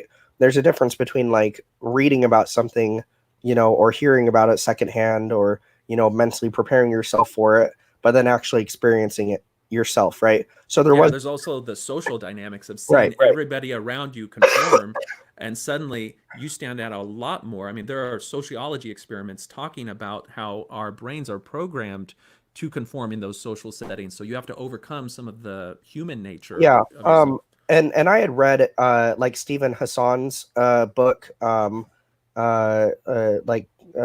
is it, like combating Mind control. yeah. And besides Stephen Hassan, I've read other different sociological perspectives on specifically Mormonism or on religion, right? I already came from a unique background, where I had attended a year of school. I've been reading different academic pieces for years now. And so I already felt like I was able to identify mechanisms or particular ways of like rhetoric or speaking or social controls, things like that, that led to particular outcomes. And in the outcome of the MTC, that was largely conformity. It was largely, a particular brand of orthodoxy, which, was way more intense than what I would experience, just in my regular church membership. Yeah. So I felt like in the moment, because I was able to identify those mechanisms, pretty instantaneously, I was able to, protect myself from them so as to, see them for what they were and what they were trying to achieve. Right. I get to see you sitting there in class. Oh, okay. So now you're using phobia induction to try to get me to obey. Yeah. Okay. Well, So now you're doing doctrine over self so that you can tell me that my existence is dependent on obedience to you. And like, let me give you an example. I was told once at the MTC that unless we shaved every day, specifically every day, I would not be able to learn the Armenian language, that God would not let me learn Armenian. And I'm like, Wow. yeah. And I'm like, dude, come on. That's BS. Like, come on. But that's a perfect way for a naive person to blame themselves when they face up against, an obvious difficulty. But Then it's you so don't have to blame the church. You don't have to blame the lack of the Spirit. Yeah. And so, with the companions I was with or different missionaries, in a way that was appropriate and wasn't just, flat out like just trying to be antagonistic or anything like that, we were able to have many very constructive conversations where, the other thing too, I was a pretty obedient missionary. But there were some things, if there was a rule that I felt was really stupid or restrictive, I didn't feel bad for not following it. And one of the main ones was the reading list. Just given who I am, I love reading. I've always loved it, and to be told that my information needs to be restricted in some way, for my own well-being. That was something that I was just not on board with, right? And Milieu control. right. So, I would get on the internet and go to the sources I would go to. I'm talking Interpreter. I'm talking the Journal of Book of Mormon Studies.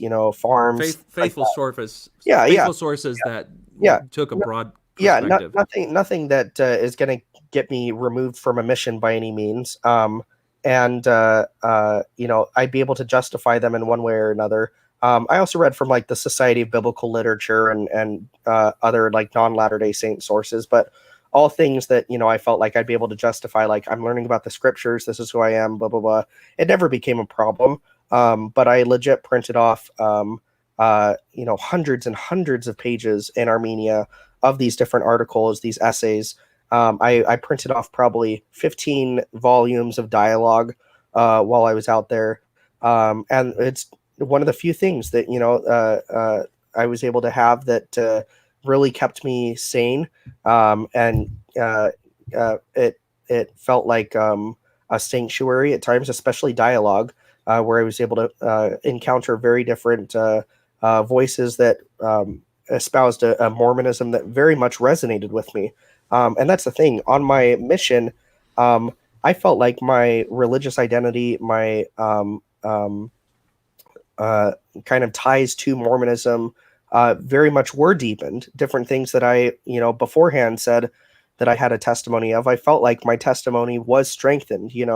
That my belief in certain aspects of my religion were definitely deepened, right? But it did not come through reading Preach My Gospel. It did not come through, going through the discussions and kind of reciting in a very formulaic way different aspects of an Orthodox testimony. It came through reading about people like Lowell Benyon, Eugene England, different Mormon Troublemakers themselves, right? Who were faithful, but yet tried to be honest and authentic and rigorous in their religious life and well read. Have you done a interview somewhere or a post where you've kind of broken down and deconstructed your mission experience? I haven't. My mission continues to be a complicated thing. It did end a lot quicker than I thought it would. And I haven't been able, I haven't felt comfortable quite yet talking about it. Well, I appreciate you sharing what you have here, because I don't think I've heard some of this stuff in some of the other places where you've shared stuff. Yeah.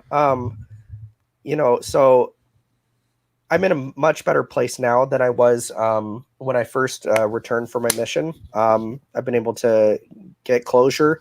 I'm planning on studying abroad in Armenia this summer, living in the same areas that I served in. My friends from the MTC are still serving there, so I'm going to be able to spend time with them and go back. And I think I'll be living there hopefully for 3 months through ASU. But I hope, just besides the language studies that I'll be engaged in, that it will really help me to achieve closure, and be like a healing thing as well. Because my mission was simultaneously like the best thing I've ever embarked in, but also the most maybe traumatic thing, that I've ever encountered as well. Well, I look forward when you get to the point where you can share that side of it. I think particularly to other people who have had mission-related trauma, that getting to the point where people feel more comfortable sharing it is kind of one of those things where the more people talk about it, the more they get healing from it, and the more they understand they're not alone.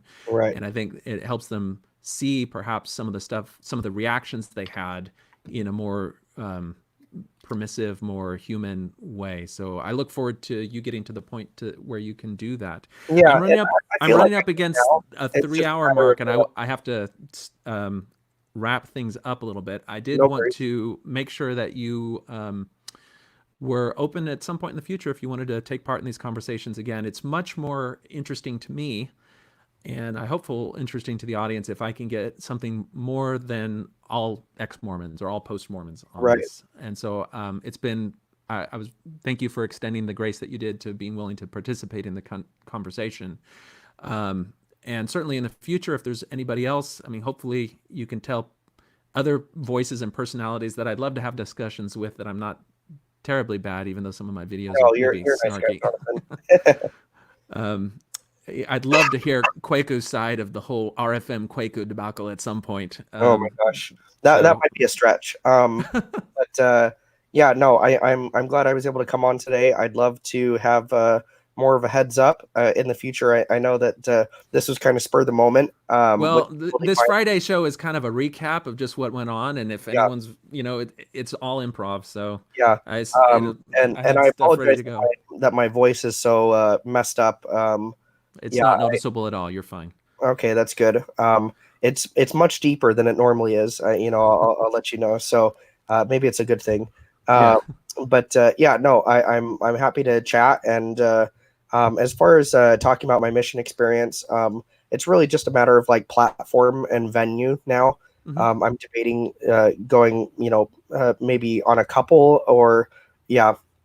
I mean, I have my own podcast with Sunstone that I could easily do it on as well. Um, I would just want to find the right moderator as well. Someone to kind of lead that conversation. Yeah. So I'll be considering that soon.